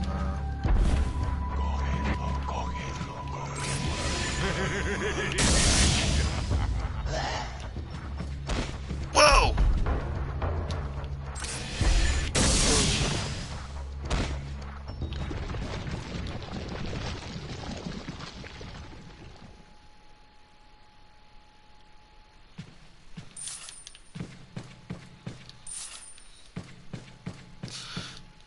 Yeah.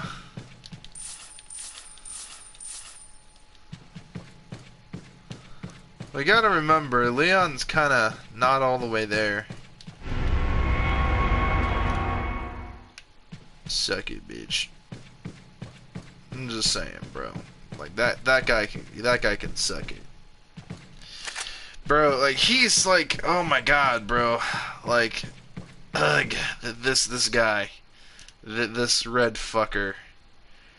I swear to God, bro, if you don't have infinite weapons, bro, he's a pain in the fucking dick. Especially when he gets, like, turbocharged with the fucking minigun hidden behind that display. Oh my god, dude.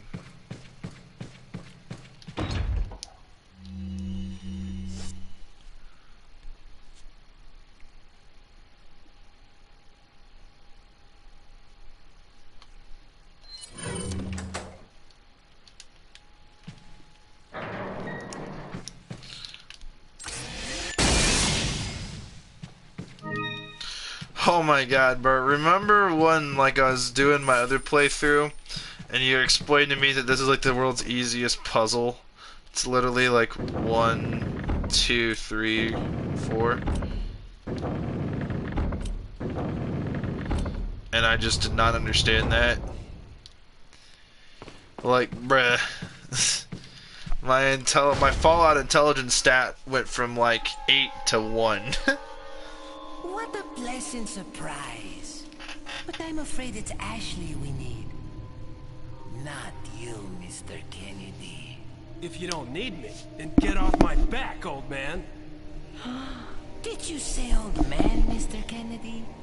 It might come as a surprise. Napoleon. Evil, demonic Napoleon. So you're just like all the others? A puppet of the parasites? Surely you don't think I'm the same as those diminutive ganados. The parasites, las plagas, are slaves to my will. I have absolute control. Well, I really don't give a damn. Rain or shine, you're going down.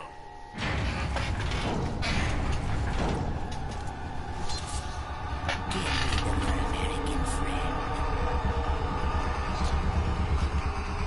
I still want to see the, I want to see one of those, like, Napoleon edits. Except with, Ramon Salazar. Instead of Napoleon. The IRS have whole rocket launchers. Holy dog shit, Batman. Times are getting tough. Also, have you guys seen the Joker that pays his taxes? That's funny.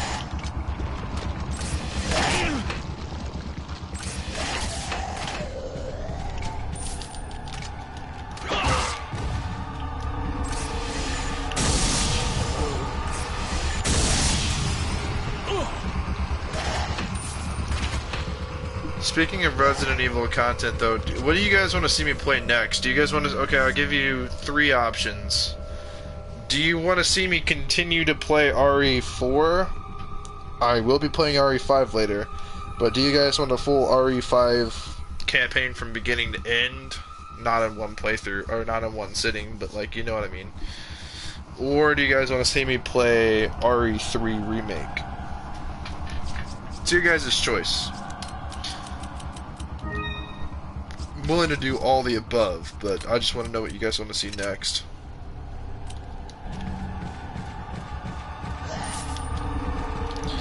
So I was streaming RE2 Classic, RE2, like from the PS2. Or not, PS2, I mean PS1. Holy fuck. I feel pressured. Here's a button there.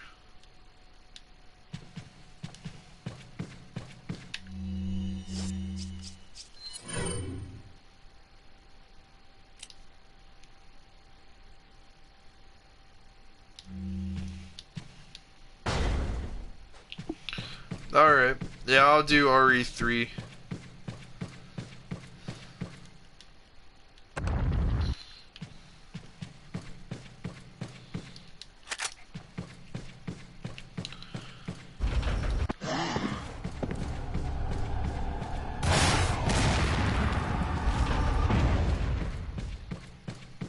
These fuckers from the IRS. And what the hell is this painting?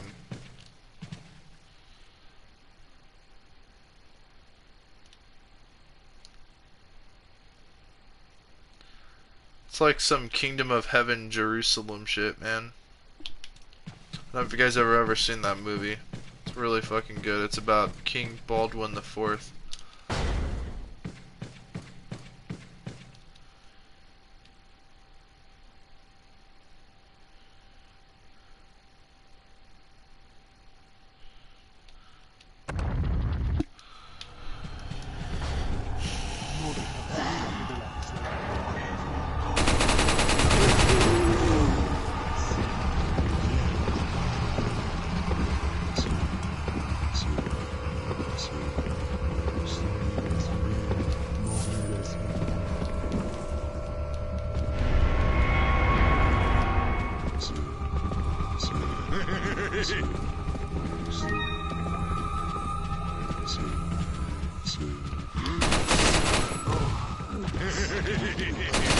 Did you guys know that they, I mentioned this previously,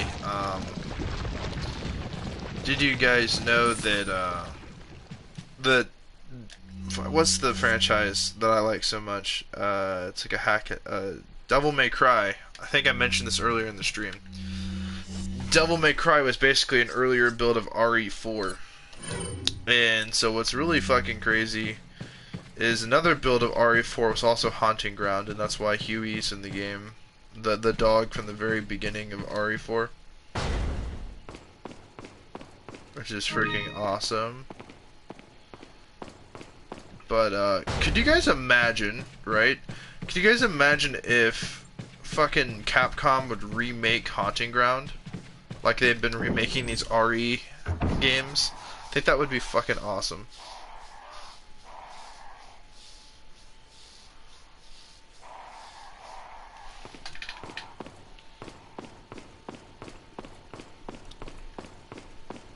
Ah, I see.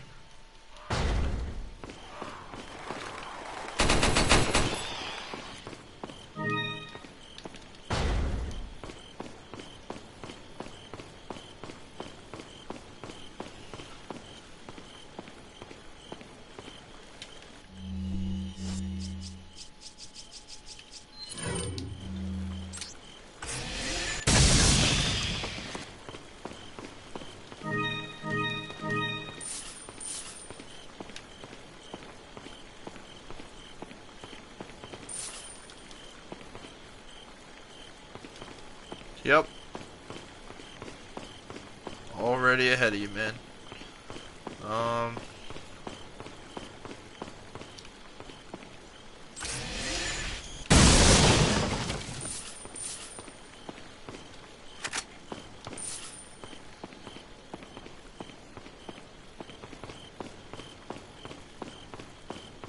You beat me, not fair.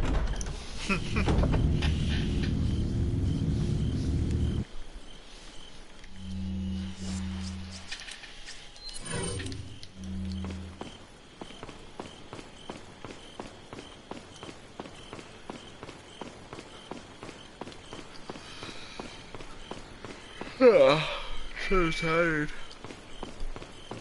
I got shit I gotta do today. I'm gonna go buy a wheel. I'm not shitting you guys. I'm actually buying a new rim for my car. The front rim is bent inward.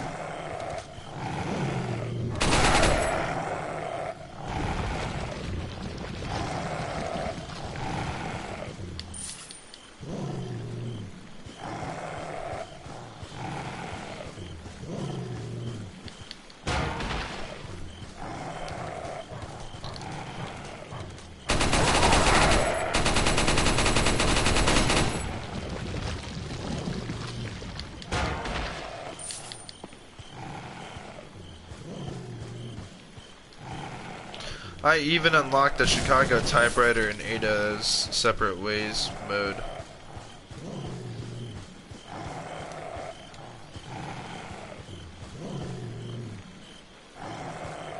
I was actually going to mention that. I was going to try waiting until I get a PS5. But I could legit go down to Walmart and buy me a copy of RE4 Remake right now. I have over $1,000 in my fucking bank account right now. But most of my money is going to fix my car. Like, I'm trying to be responsible with my cash. But at the same time, I don't see any problem in pleasuring myself. But I'm gonna reword that. And no, I'm gonna reword that. I see no problem of rewarding myself. I'm sure there's some dirty-minded people that would. Yeah. No, I tried to shut it down. I tried to shut it down. I fucking tried to shut it down, my big ass fuck cotton 4K. Fuck.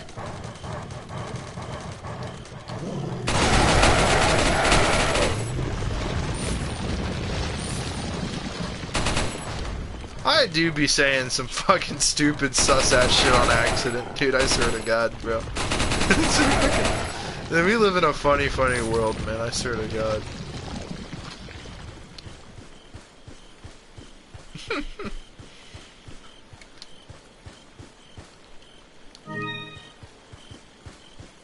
It's a cotton 4K. That's funny, bro. But fuck it, dude. I don't see any problem. I mean, I have plenty of cash. I can legit buy RE4 and all the DLC and it not interfere with my finances. But the rest, my money, gotta go to my car, man. I mean, it's just like, I mean, I can make it happen, man. What's that old? Oh yeah, make it happen, Cap. Yeah, I can.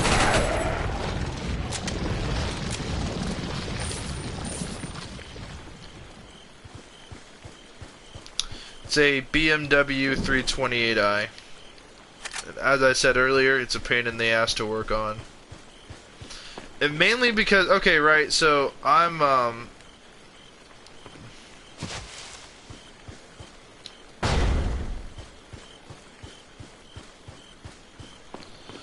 yeah, real life does come first. My issue is this, right, guys? Fucking, my fucking job is like being a real pain in the ass about this, right? They know I don't have a car. They know that my mom, and as annoying as that sounds, or as, not annoying, what's it called? As, embarrassing as it sounds, my mom has to take me to work. No, it's a 328i. I don't, it's a 3 Series, so it'd be the 328i. Yeah. And it's, in particular, it's the X drive, so basically it has all-wheel drive, and it's a 2-door sedan. Yeah. Yep. I like it. It's nice. It's got a 0 to 60, I believe, in like 6.8 seconds or something like that.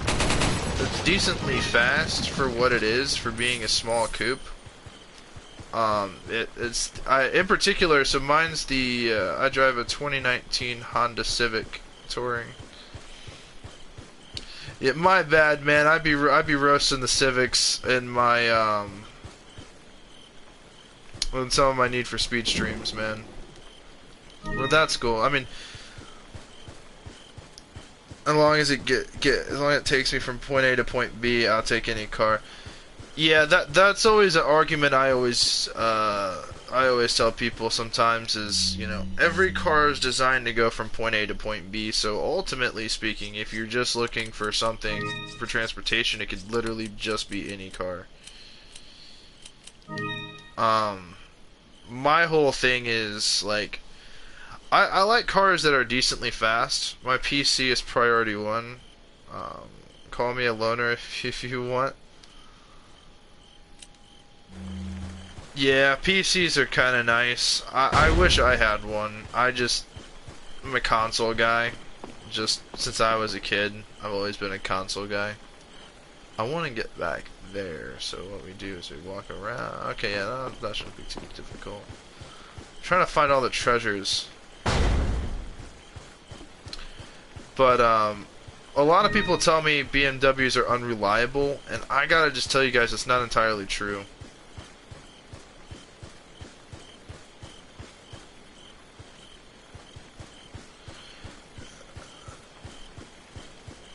Yeah, so, fucking, yeah, and, you know, it sucks taking a bus too, right?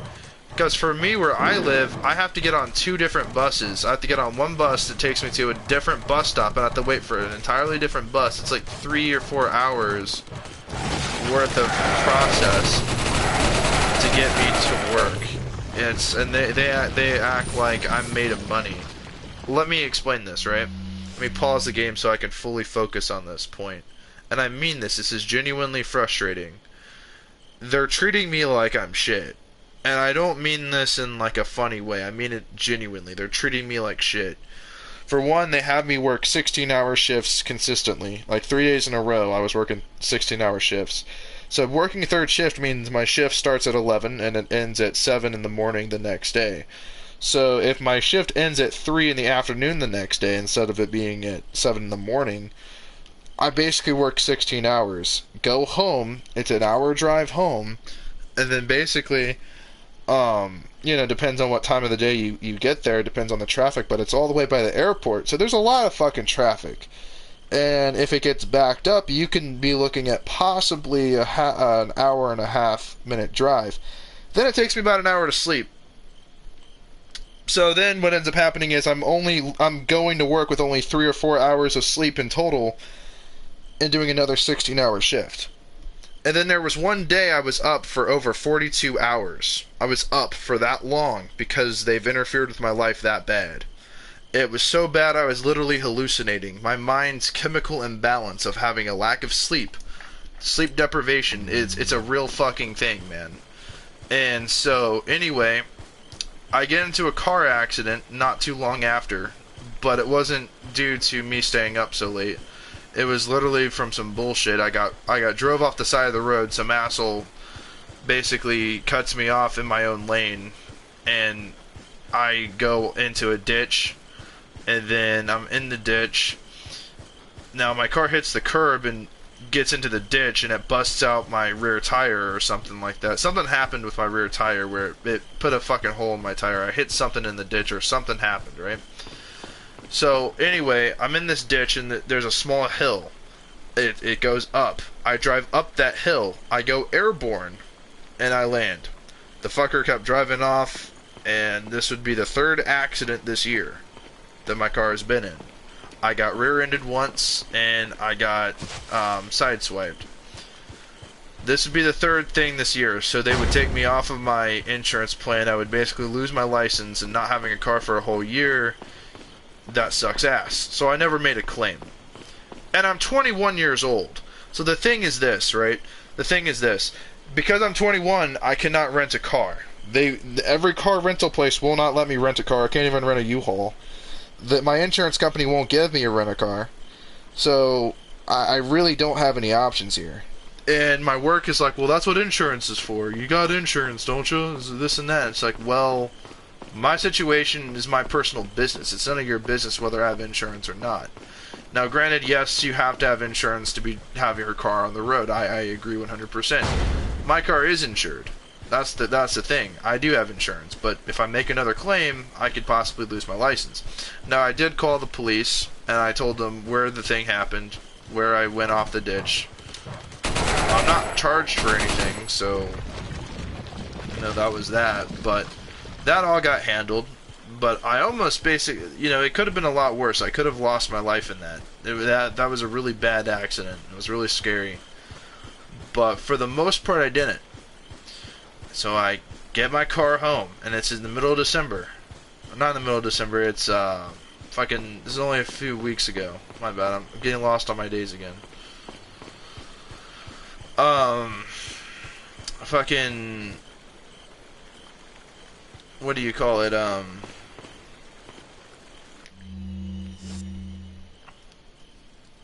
yeah, it was a few weeks ago. I think this is my third week of not having a car. So it's almost been a month. Almost. Yeah. And my whole thing is this, right? I'm outside. I have to borrow my neighbor's like car jack. I have to jack up my BMW, right? I'm working on it all fucking day long. Okay? Because there's nothing I can do. And you know, I drove my car home. My car with its tire being popped, my front rim on the passenger side being bent, my fucking I'm leaking antifreeze. I get it home. My engine did not blow up, thank God. I don't know how it did not die on me, but it did not die on me. And so, like, not to sound cliche, man, but fucking that car is a part of me, man. Like, I love that car. I tell all my buddies this. I love that car more than life itself. Like, it's the one thing I'm truly proud of. I keep it fucking, like, I keep it clean. There's no smoking. There's no pets. There's just never dirty. And that was hard to do when I was a landscaper because I'm always getting dirty. So I had to bring a changed pair of clothes because I really didn't want to dirty my car. Like, I was anal I was anal about my fucking car getting dirty. Like, I just did not like it being dirty because it was the only elegant thing I own. And that's it. Besides firearms, I mean, I take really extreme good care of my firearms because, well, they're investments, and also if you don't, then they're not reliable. But anyway, so I'm working on my car in below freezing temperatures. Every bolt's fucking frozen. It's a pain in the ass.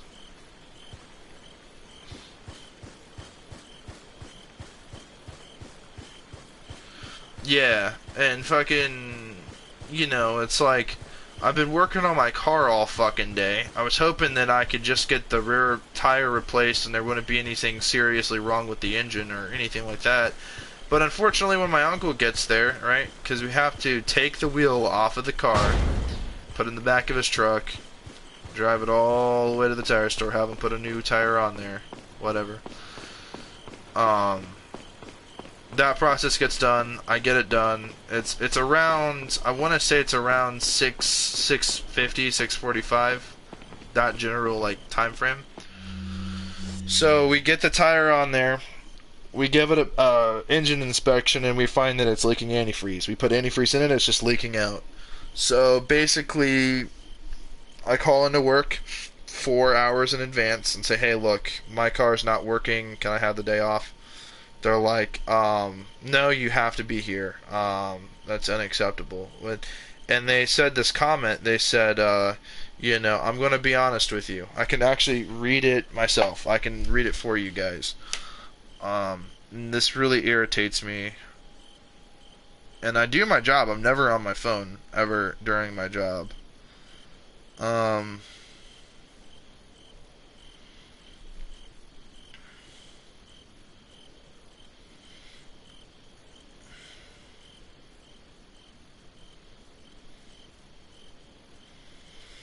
He said, my boss says, I'm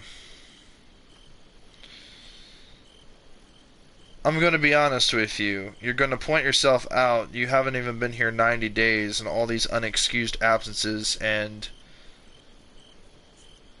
latest add up fast. You really need to find a way into work. Okay, so for reference, I missed 2 days of work. My dad died. And so I took 2 days off. That was bereavance. So, and they knew about that. I called HR. They knew about that. I was supposed to get paid for those 2 days.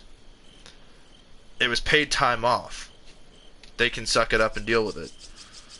Now they're acting, they said unexcused. So now I'm like, unexcused. Well, they were excused absences. Fucking, you know, we agreed upon that.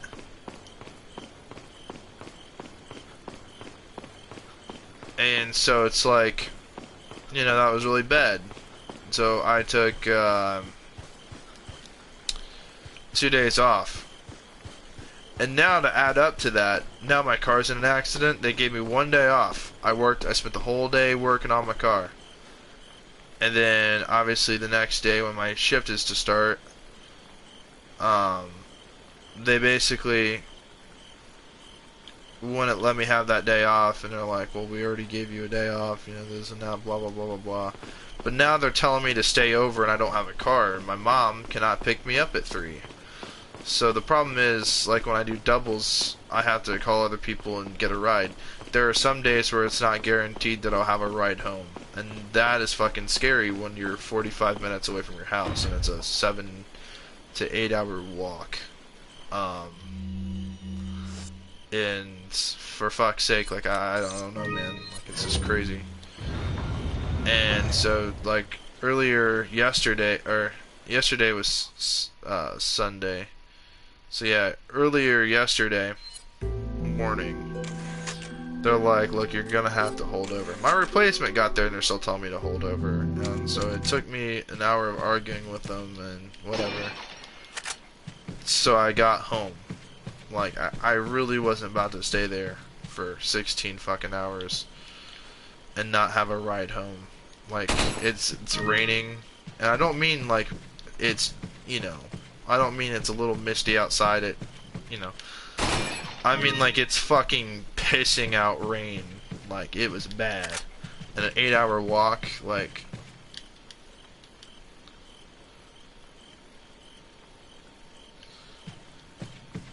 yeah, like, that's the thing. I'd have to wait 2 hours, right? In some instances, like, my mom cannot pick me up at 3. She can't just leave work just to come get me. So you're interfering with my mom's life. You're interfering with part of my life, my everyday life. It's like, dude, for 15 bucks an hour, that's how much money I make. I'm not ashamed to admit how much money I make. For 15 bucks an hour, like this is bullshit. Like, bruh. And that's the crazy thing, right? They treat some of, like, here's the thing. I wouldn't have an issue with it if they would just give me some time off.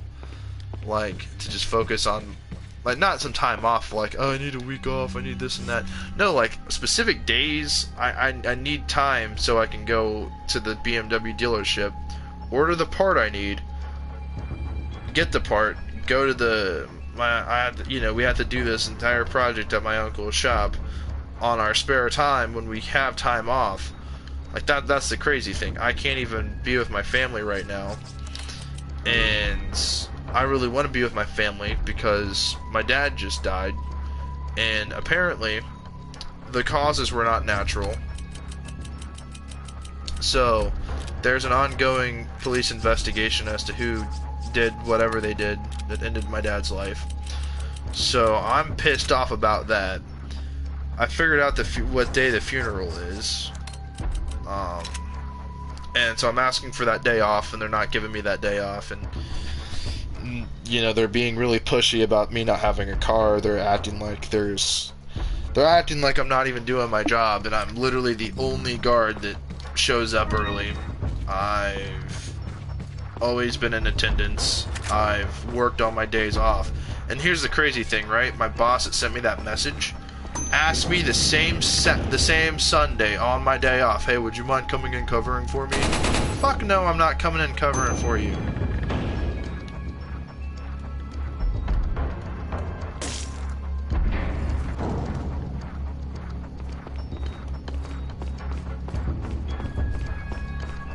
Like, that shit was irritating as fuck, bro. I mean, I'm a good worker. I could work the hours. If I had my fucking car, I could just drive myself home. It would be no issue. I'd love to get some fucking overtime in. Holy fuck, I'd love to get some overtime in so I can save up and buy another rifle, save up my money, and afford an apartment, and do this and do that. You know what I mean? Like, holy fuck, dude, I would love to save my fucking money. There's so much I can do with good money. And now it's just like, in my time of need, I see where their priorities are at. And I get it, it's a job, they don't really care.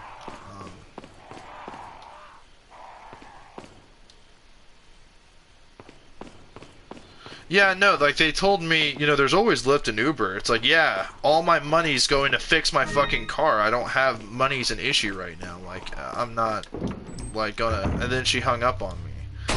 Like she called me with the work phone, because we're not allowed to be on our phones.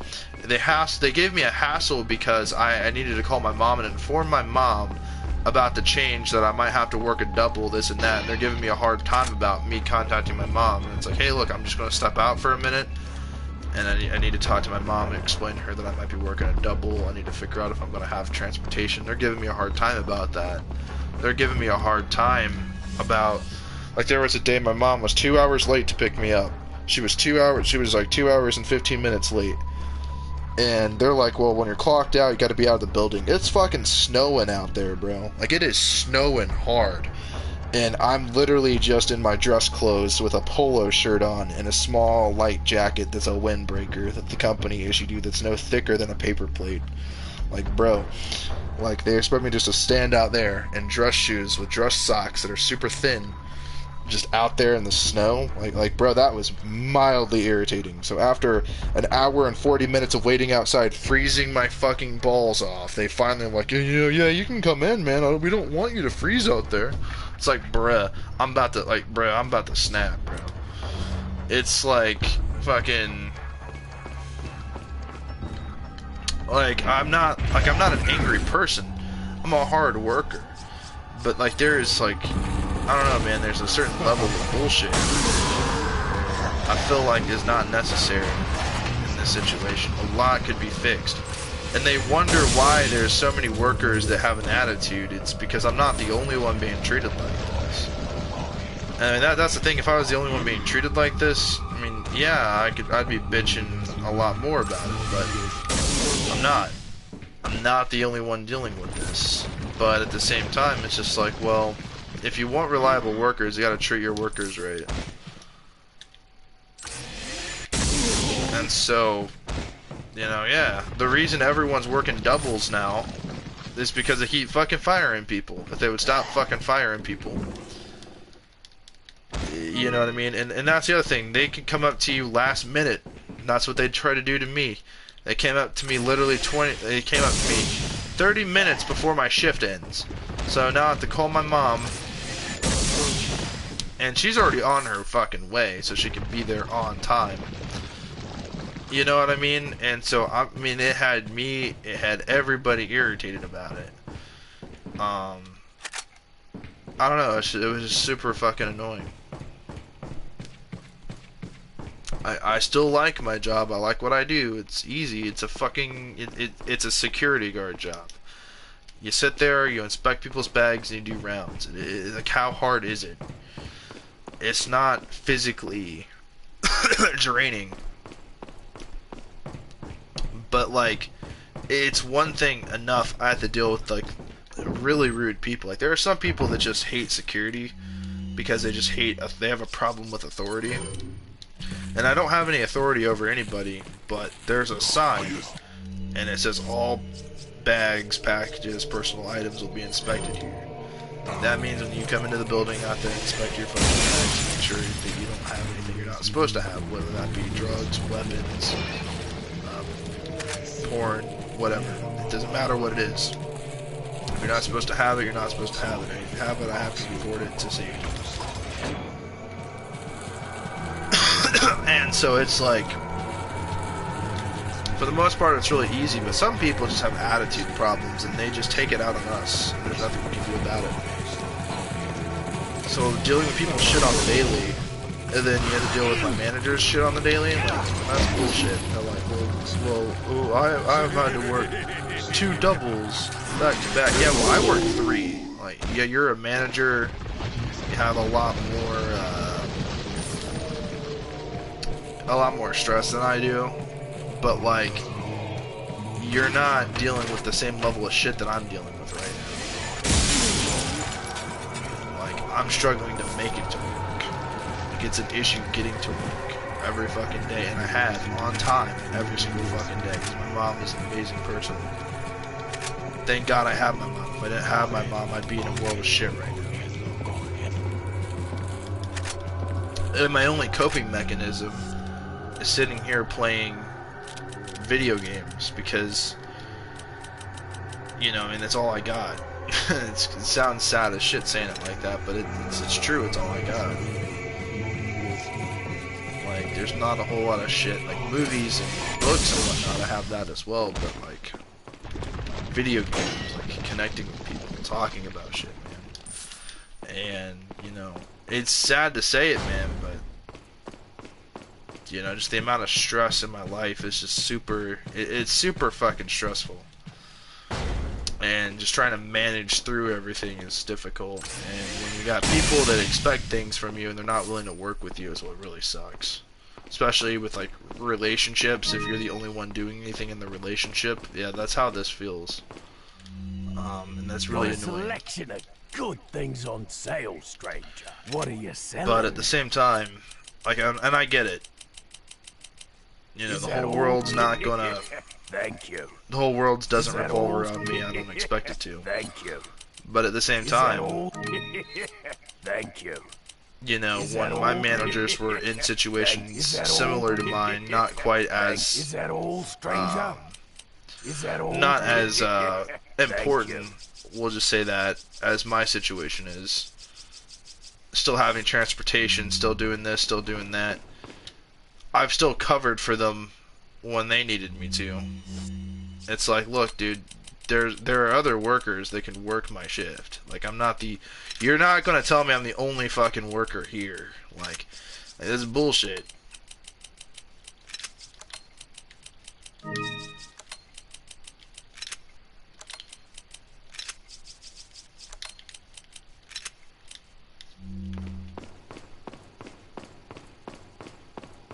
Because I know I'm not the only fucking worker there. Like, you're not gonna tell me otherwise. This is bullshit.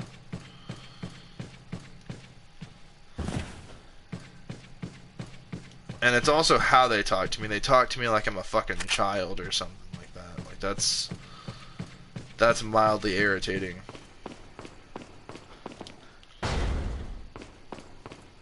So, I mean, again, if I didn't have the mental discipline that I do,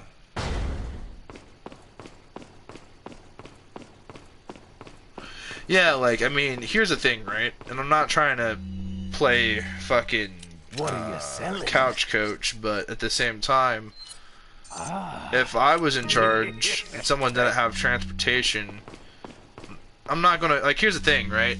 I've done the math. An Uber from my house to the airport area, and it's actually further than the airport, but it's near the airport, but it's a little further down the road. It costs literally 85, maybe 90 bucks. That's like 180 bucks a fucking day. 5 days in the week, and because here's the other thing, it's a night shift, so it's really early in the morning, so sometimes they charge you more, they expect a tip out of you, so expect to pay around close to 200 bucks every fucking day. That's 1,000 fucking bucks a week. That's about how much I make every 2 weeks. That's not affordable, like, at all. The cheaper options are still like 80 bucks a day. That's still close enough to 100 bucks to and from, you know what I mean? That's 160 fucking dollars. That's still gonna end up being like 700 bucks. I still gotta fix my car, bro. I still gotta eat. I still gotta live. Like, that's why I'm not doing that bullshit Uber, this or that. Maybe once, if I can't get any other option to get me home, if there's no other solution in sight, I'll call an Uber. But it doesn't mean I want to. it doesn't mean that's my first choice, but they expect, they're like, there's the bus, there's Uber, there are ways to get to work. What do you want me to do next? Fucking bicycle my happy ass all the way from my house to the fucking behind the airport? Like, dude, this is bullshit. It's not even the airport we're guarding either. It's literally a fucking... It's literally a shoe plant. It's a receiving warehouse for the world's ugliest shoes. Literally, this is the only thing that's embarrassing about it. It's literally a warehouse for Crocs. You know, the world's ugliest shoes? And they also have Hey Dudes, but those are also pretty ugly. You know, I'm just saying, like, bruh, it's not like, I don't know. It's stupid. This whole picture is fucking stupid. And it's not stupid because it's not something I don't want to do. It's stupid because, you know, fucking how they treat not only me, but some of the other people there. They treat us like we're so expendable. And then, meanwhile, they act like they need us so fucking much until they... Oh, no. Well, fuck that just happened. They act like we're so expendable, like they could just hire someone else, but meanwhile they're struggling to hire people. They're letting people go constantly. They're losing money because they keep hiring idiots. And it's like, okay, they've made all these exceptions for all these people that are way less qualified than me.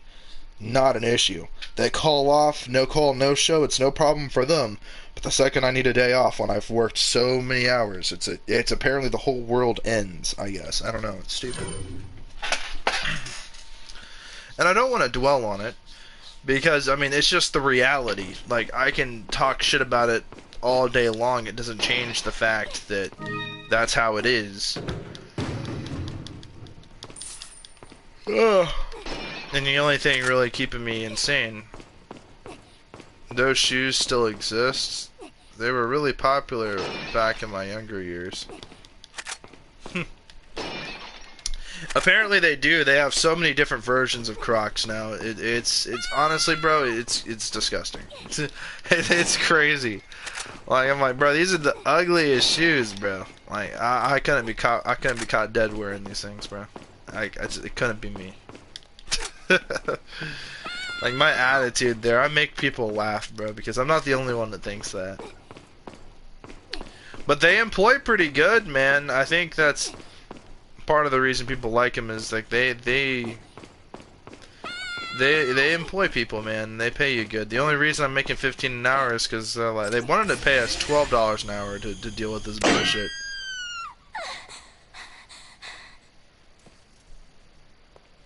Talk about near-death experience. Ashley, get out of there! Go ahead, son. Go ahead. I just done. Go ahead.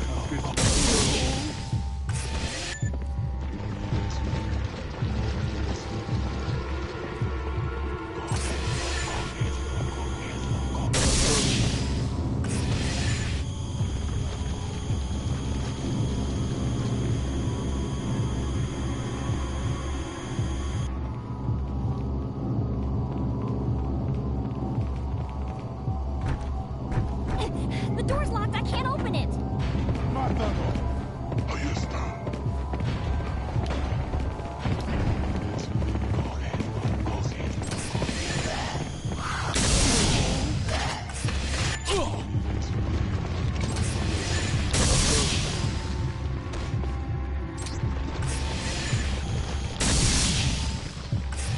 I got the key. I can get out. No. This sucks ass. But we're playing as Ashley in her Special 1 costume. I don't know if it does anything to make her faster.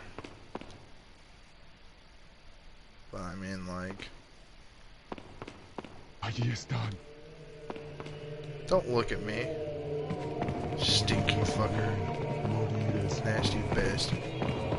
Go ahead. Go ahead. Go ahead.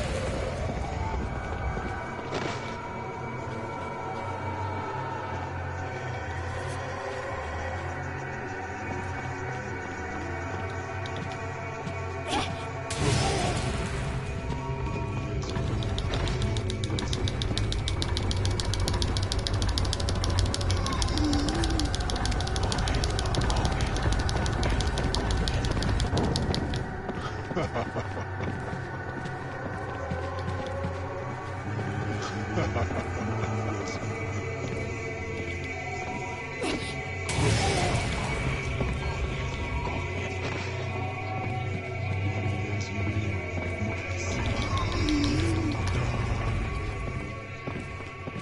es hora de aplastar. Sí. Ya es hora de aplastar.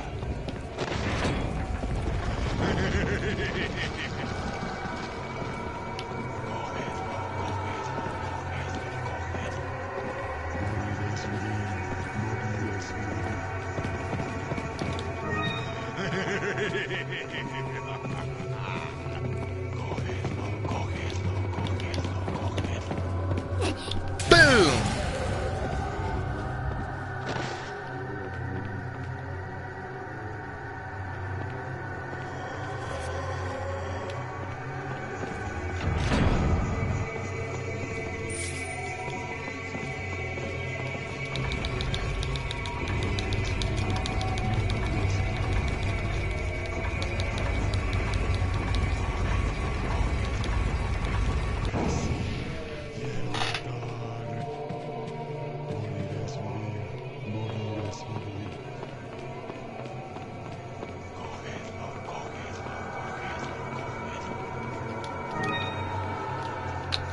Well, actually, his health is getting up there. I forgot we gotta do this bullshit.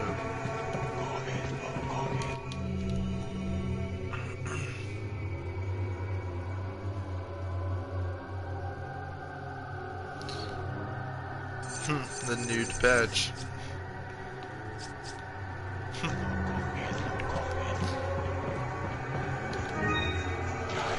Imagine they gave Ashley like flash grenades or incendiary grenades or just something in general.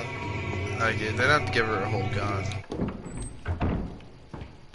Oh my gosh, dude, I really want to play the remake, but I don't know if I want to wait for PS4, 5, or if I just want to just rough it out with the PS4. For me, it's not an issue, but at the same time, I really wanted to see it at its max graphics capability, and that might just have to wait until I can actually afford a PS5. Like, I mean, I can buy a PS5 no problem right here, right now. It's just the fact of the matter is, if I do that, then you know I need to fix my car first, and I need to save up for an apartment. Those are my priorities. This part would be too easy if Ashley was using weapons. Yeah, you make a valid point.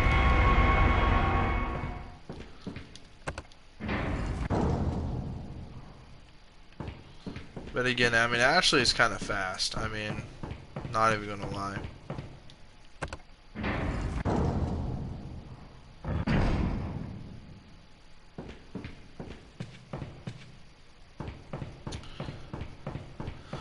Ashley's pretty quick, as long as you do your quick time events.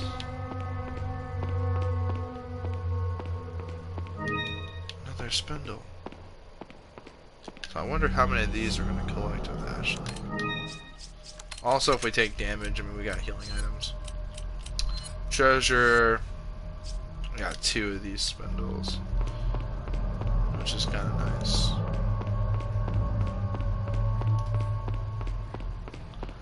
And genuinely speaking, this section playing as Ashley, this really did take me out of my comfort zone as a kid.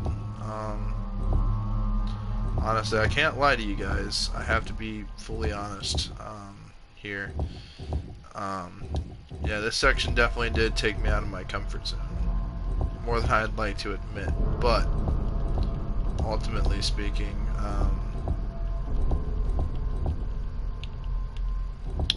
you know, it's part of what was so enjoyable about this game,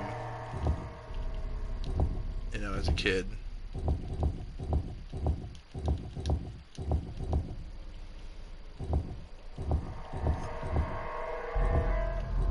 That goes there, that goes up there. I know that we have to.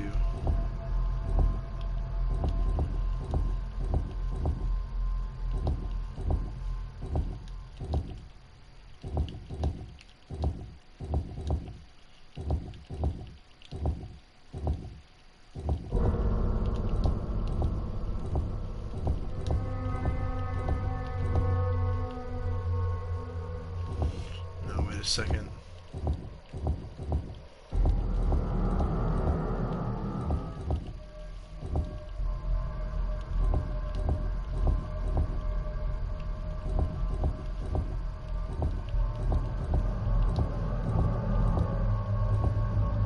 Hold up. I really fucked that shit up. That goes there. We'll move that. That goes up there, obviously.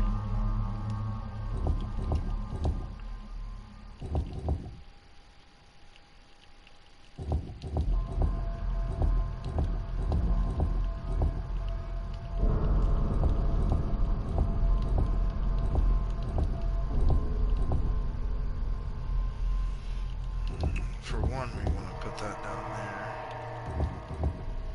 Obviously. This has to be... how the fuck did that get down here?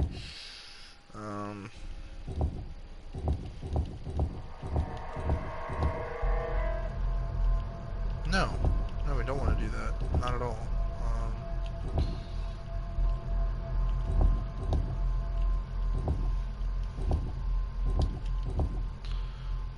So we want that up there, obviously.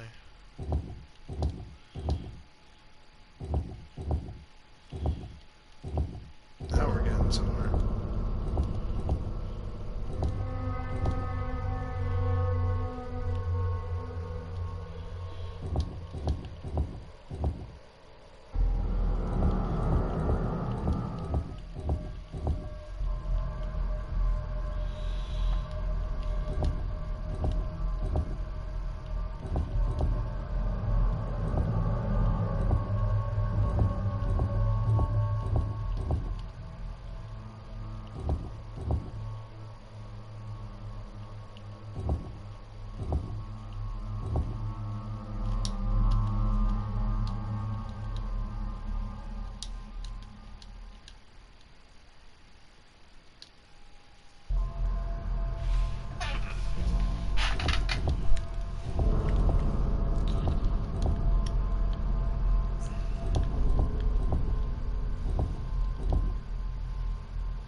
Oh, it's fine. I got it. It just took me a minute to actually think about where to put them. My mind just was not in. Like, when I fucked it up bad, my mind was trying to figure out how to unfuck it.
There we go.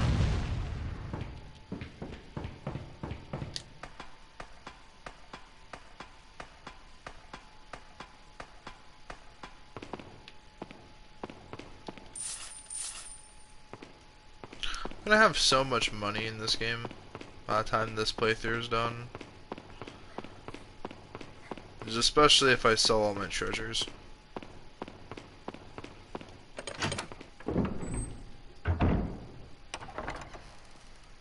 Leon! Ashley! You did good. I'm sorry if I was... Oh, don't worry about it. Come on, let's move on.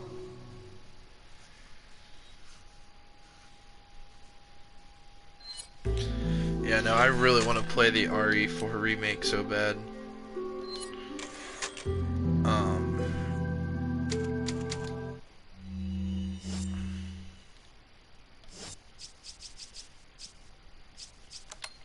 I don't know, do I want to save all this Magnum ammo? Like, that's a solid 44 rounds of Magnum ammo.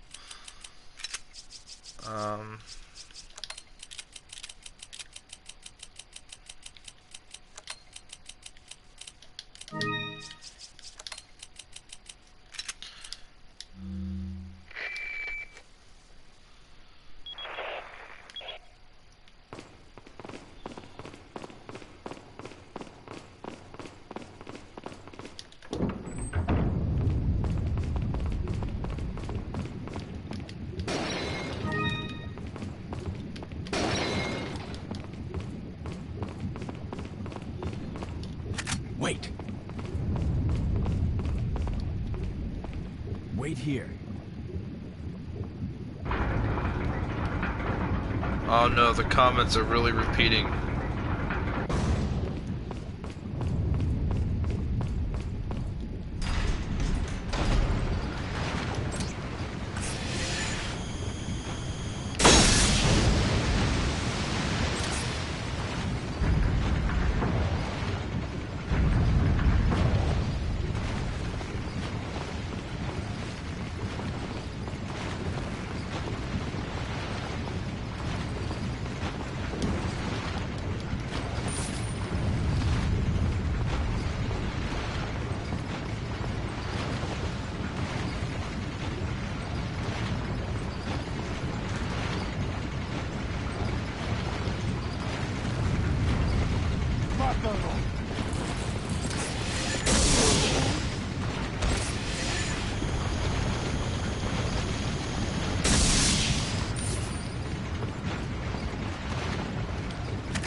I love that 183. I love that 180 quick turn.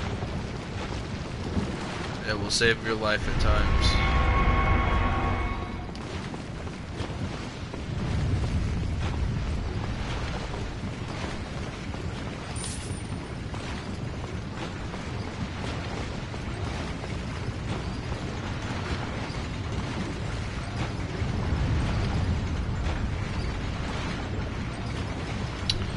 Yeah, I haven't earned the hand cannon yet.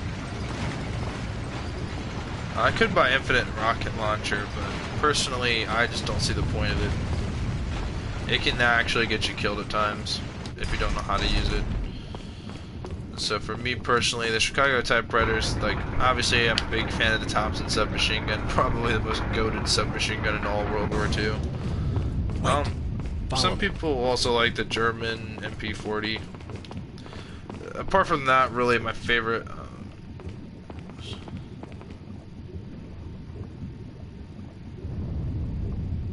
You aren't taking any chances, just like me, lol. Yeah, like, I mean, I ain't gonna lie to you, bro. It's like, to use it, you have to do that stupid scope bullshit, and it really takes you away from, like, your actual distance you can really use the RPG effectively. Not only that, but say you accidentally kill yourself and you get checkpointed into a really bad section. I mean, that could be disastrous. It could lead to rage. It could lead to my controller going through a wall. I mean, I'm just saying. It could lead to a lot of things.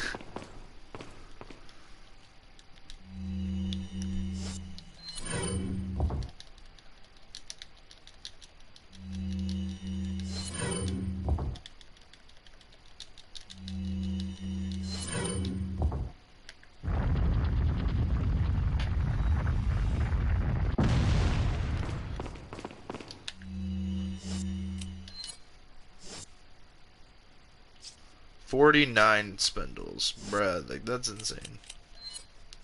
Genuinely insane.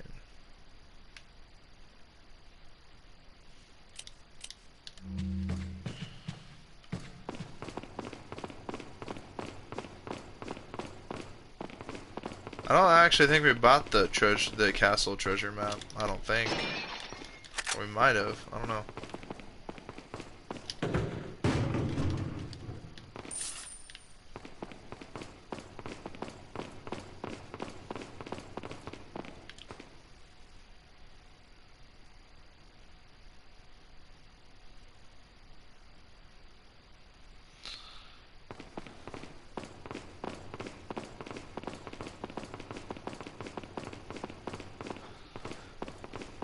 I would tend to agree, but also, I mean, PRL one-shots the boss. I mean,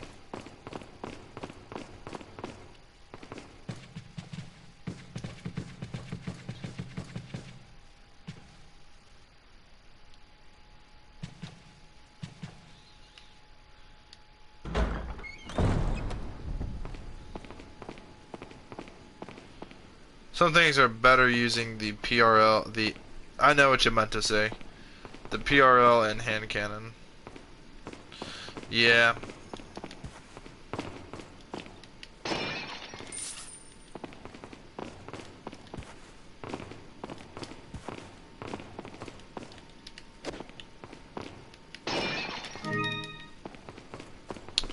We have 50 fucking spindles. I wonder how much that would actually equate to. Yeah, look at all those different castles out there in the distance. That's insane. I like the hand cannon, but it's a pain in the ass to obtain. Yeah. Like, I'd say if you just got 5 stars with one character instead of having to get 5 stars with all the characters, you know, I'd say then yeah. But,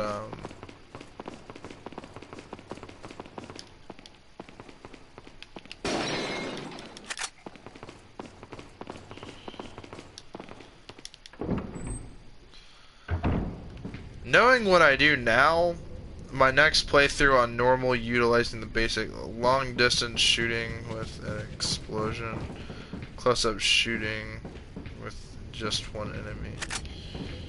Yeah. I mean, now in RE2 Remake, the infinite launcher is overpowered because you don't take explosive damage like that, like you do in this game. So in a lot of ways, you can bail yourself out of every situation. Got a selection of good. What are you selling?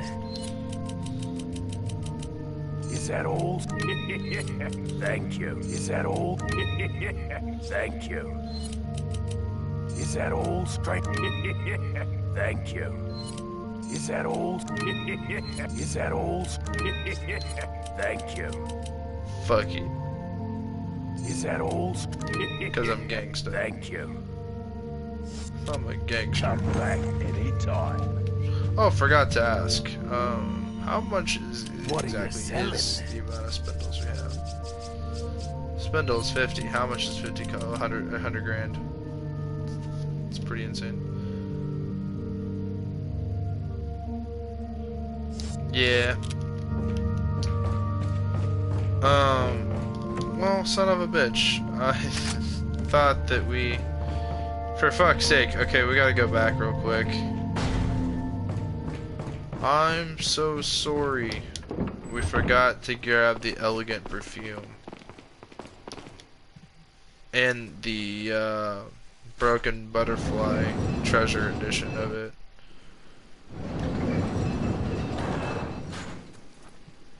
I have enough money to basically full upgrade that bitch, and when I do, I'm not really gonna fully upgrade it though. We could just go grab it another time. There'd be practically almost no point to doing that though. I mean, I'm just saying.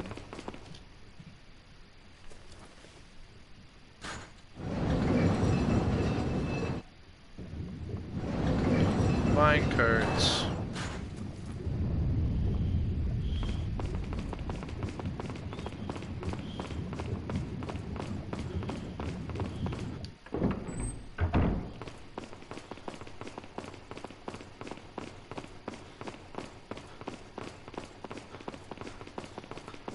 Now she's seen dead Luis.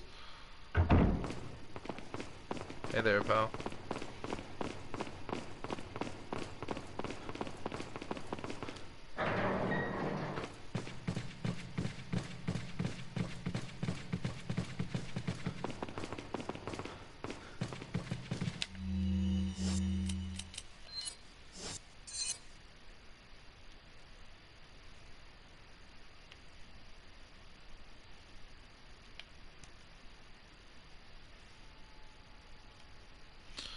Okay, yeah, there's still two treasures for us out there.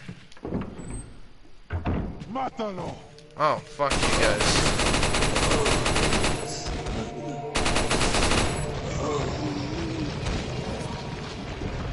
The Chicago typewriter just does the work, bro. Like, bro, you can't even lie. It's literally like a two-shot kill, one-shot potential.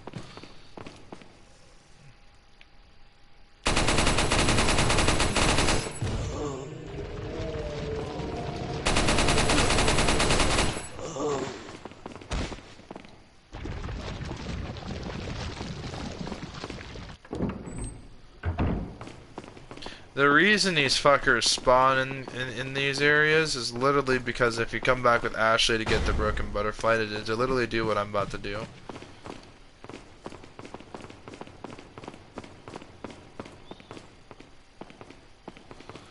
Literally is the whole main reason they put respawning enemies in these areas.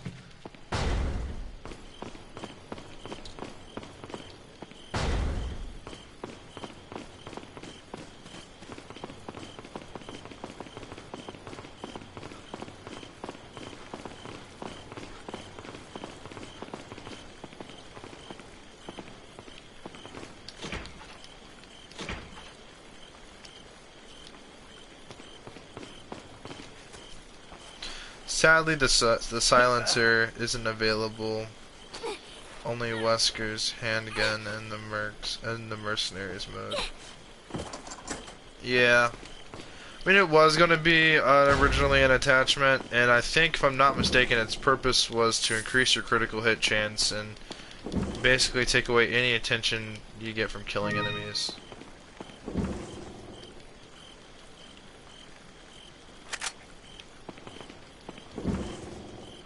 The elegant perfume bottle.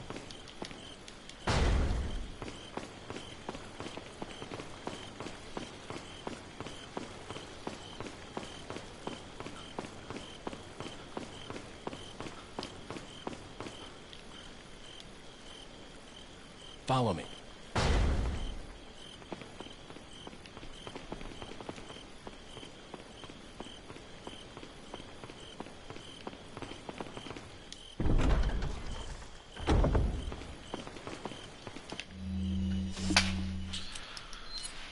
Let's give this a secondary look. Oh. Well, we got 21 blue, velvet blues. We have 6 emeralds. I hope we can get 12.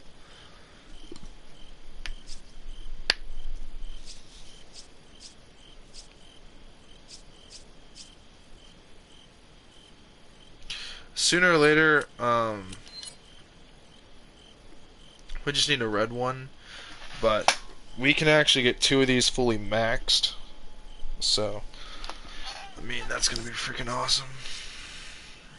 I can go ahead and put this one in with this one, or just keep, I'm gonna keep this jewel unfucked with. We'll leave this mask empty, but we'll fully max out this one just to see the price difference and the price for each of these. But yeah, we'll keep a few of those. We got 2 of those, 2 of those, 1 of those, 1 of those, 1 of those, 1 of these. Holy shit, bro. Leon's got some cool trinkets to take back to America.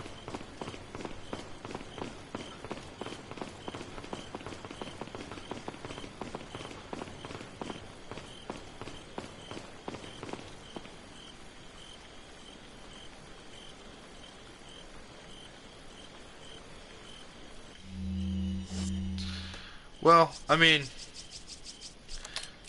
more or less just a spray to drench the son of a bitch in perfume before I kill them. These ganados smell like shit.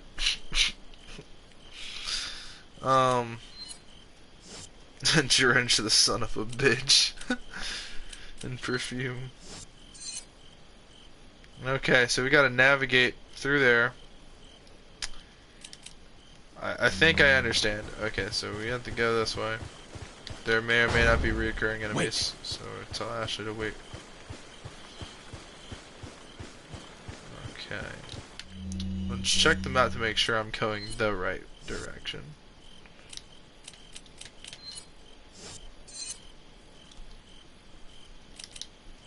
Yes, I am! Then we go over here. Okay, so I'll take us back and in through here.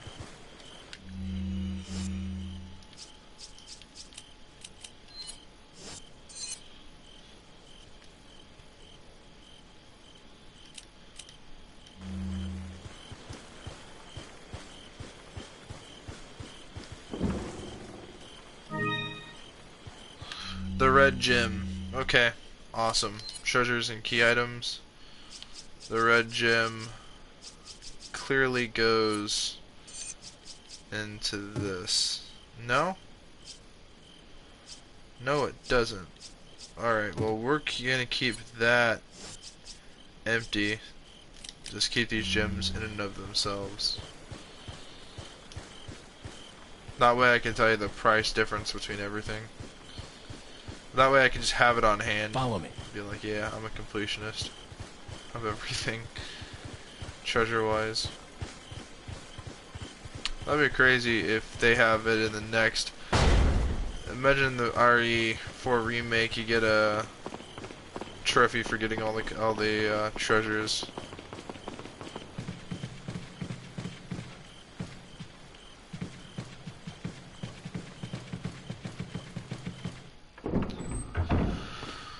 Oh man, shit's crazy. Yeah, but the way that I have shit set up, man, Leon's gonna be one rich son of a bitch when he gets back home to the States. Could you genuinely imagine having some of these trinkets? Like, this is so much. Like, literally, fucking Leon S. Kennedy turned into Nathan Drake. I mean, look at this shit, bro. He's got a pocket watch. He's got this antique pipe. He's got this ring. He's all blinged up while he's smoking his pipe and looking at the time. Because Wesker can only spare 7 minutes to play with Chris. That was such a cheesy fucking one-liner that Wesker uses in RE5. 7 minutes. 7 minutes is all I have to play with you. It's just like, I don't know, he's like the perfect villain. Got a selection. Okay, cool. What are you selling? I'm gonna be selling the Broken Butterfly. I'll buy it. Thank you. And some handgun ammo. Is that all, strange? Thank you. Is that all, strange? Thank you.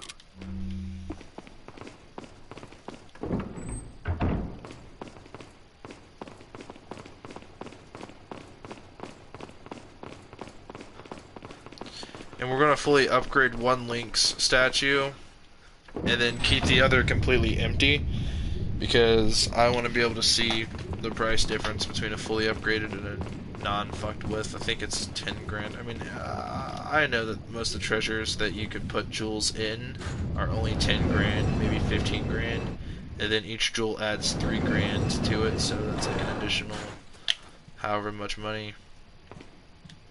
No! I pressed square instead of X. Son of a bitch. That was a genuine controller mistake. That was, not intended. I still got some Powerade. Like, fuck, it's been 3 hours. I'm gonna play RE5 soon enough. Fully get that dealt with.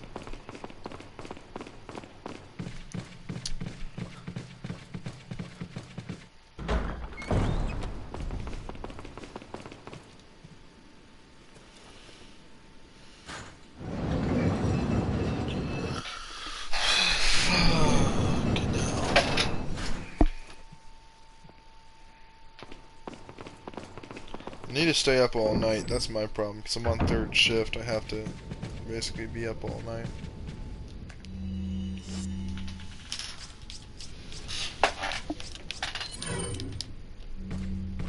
Wait.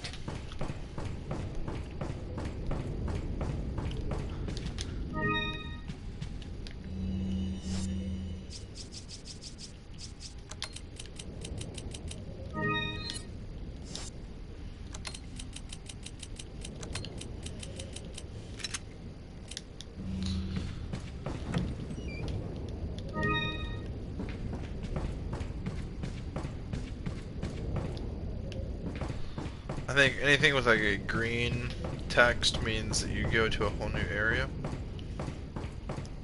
We're not trying to do all that. Yeah, that's what that means.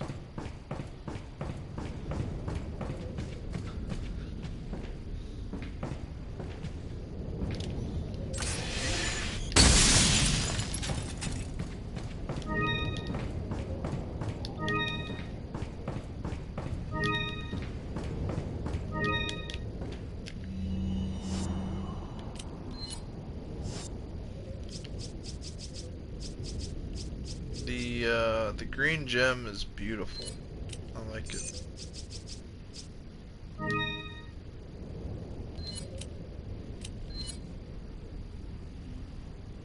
The elegant headdress, or mask. I don't think you can combine anything with the elegant headdress though. Examine. Yeah, no. There's nothing you can do about it.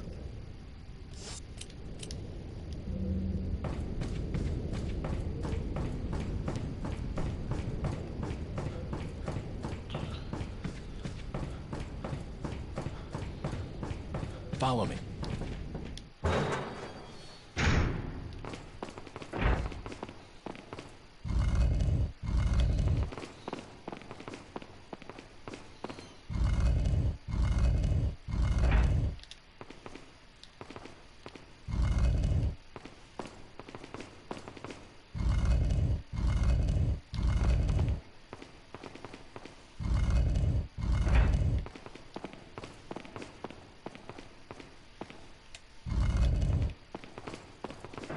Wait. Follow me. I think you've lived long enough. Let's see if you can survive this.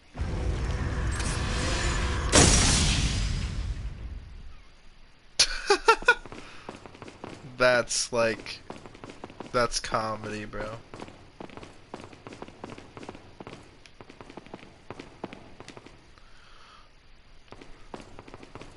Let me check the map.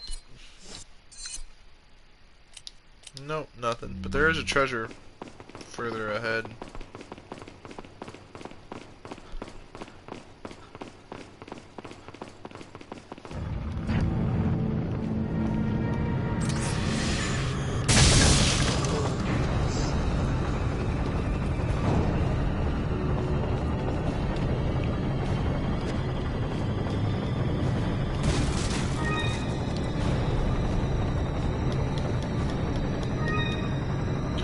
Elegant chessboard. I love chess. It's one of my favorite things.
I like their Crusader helmets though. Those are pretty badass. Not even gonna lie.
Wait.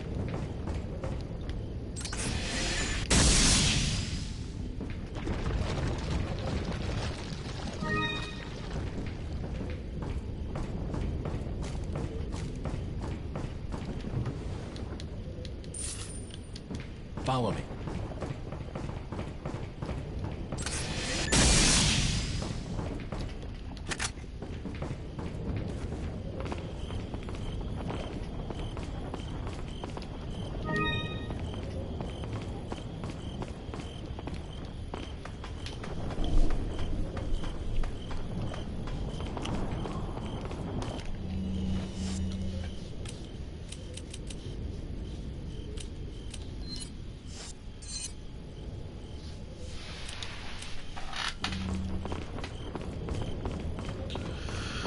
So we get another treasure out here. It's all on these damn butterfly lamps.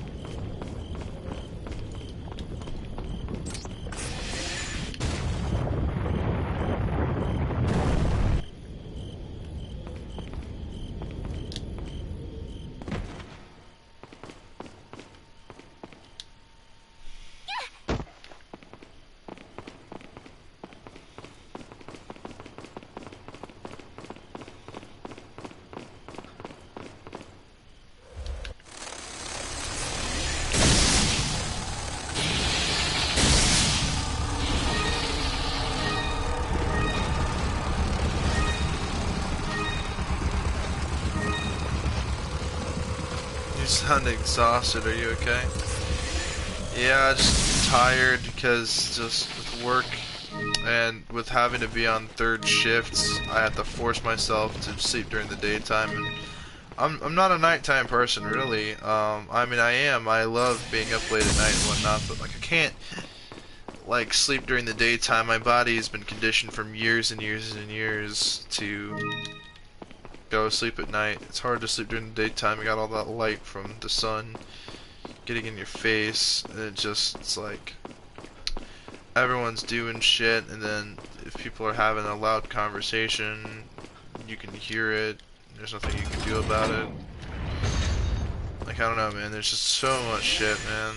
It's just, I don't even want to get into it, so.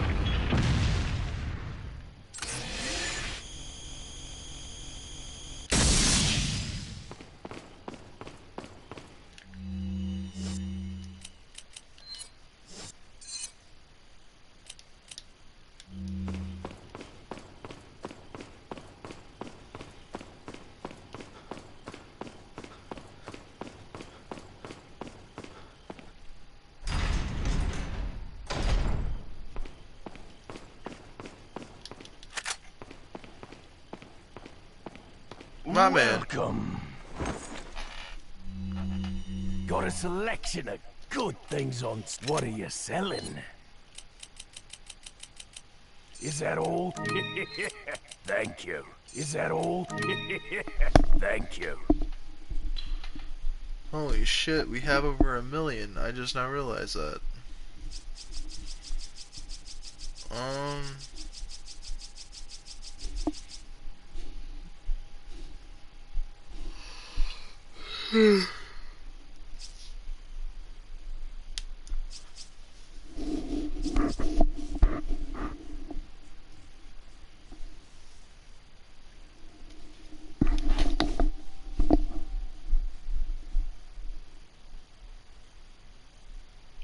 Not enough cash, stranger.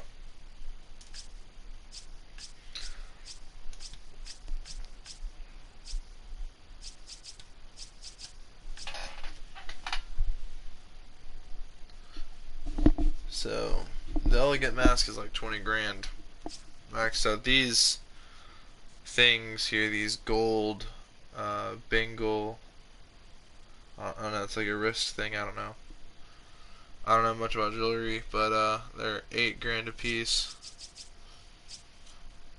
Butterfly lamp on itself is only 4,500, but I'm assuming with all the shit, it's probably worth 20 grand, roughly. Come. I just popped a zit low key. I just like reached in, felt like felt the bulge of like the zit, and I just squeezed a little bit, and it's just a lot just busted out all of a sudden. Um,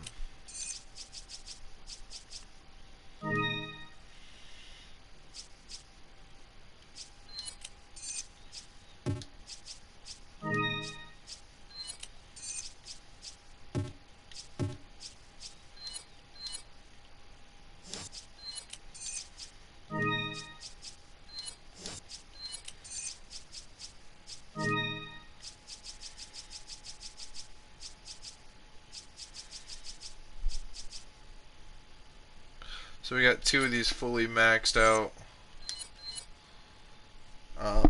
butterfly lamps. We got 2 of them fully maxed out.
Alright, yeah, it's that time. I have shit I gotta do. Back any time. I gotta go down to the car dealership and get me the wheel I need, and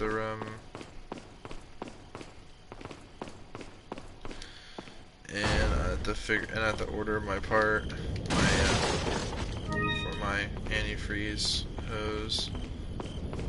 So, in other words, I have to get deep in my pocket. This is kind of annoying, but I understand it's like something I gotta do while I have time off.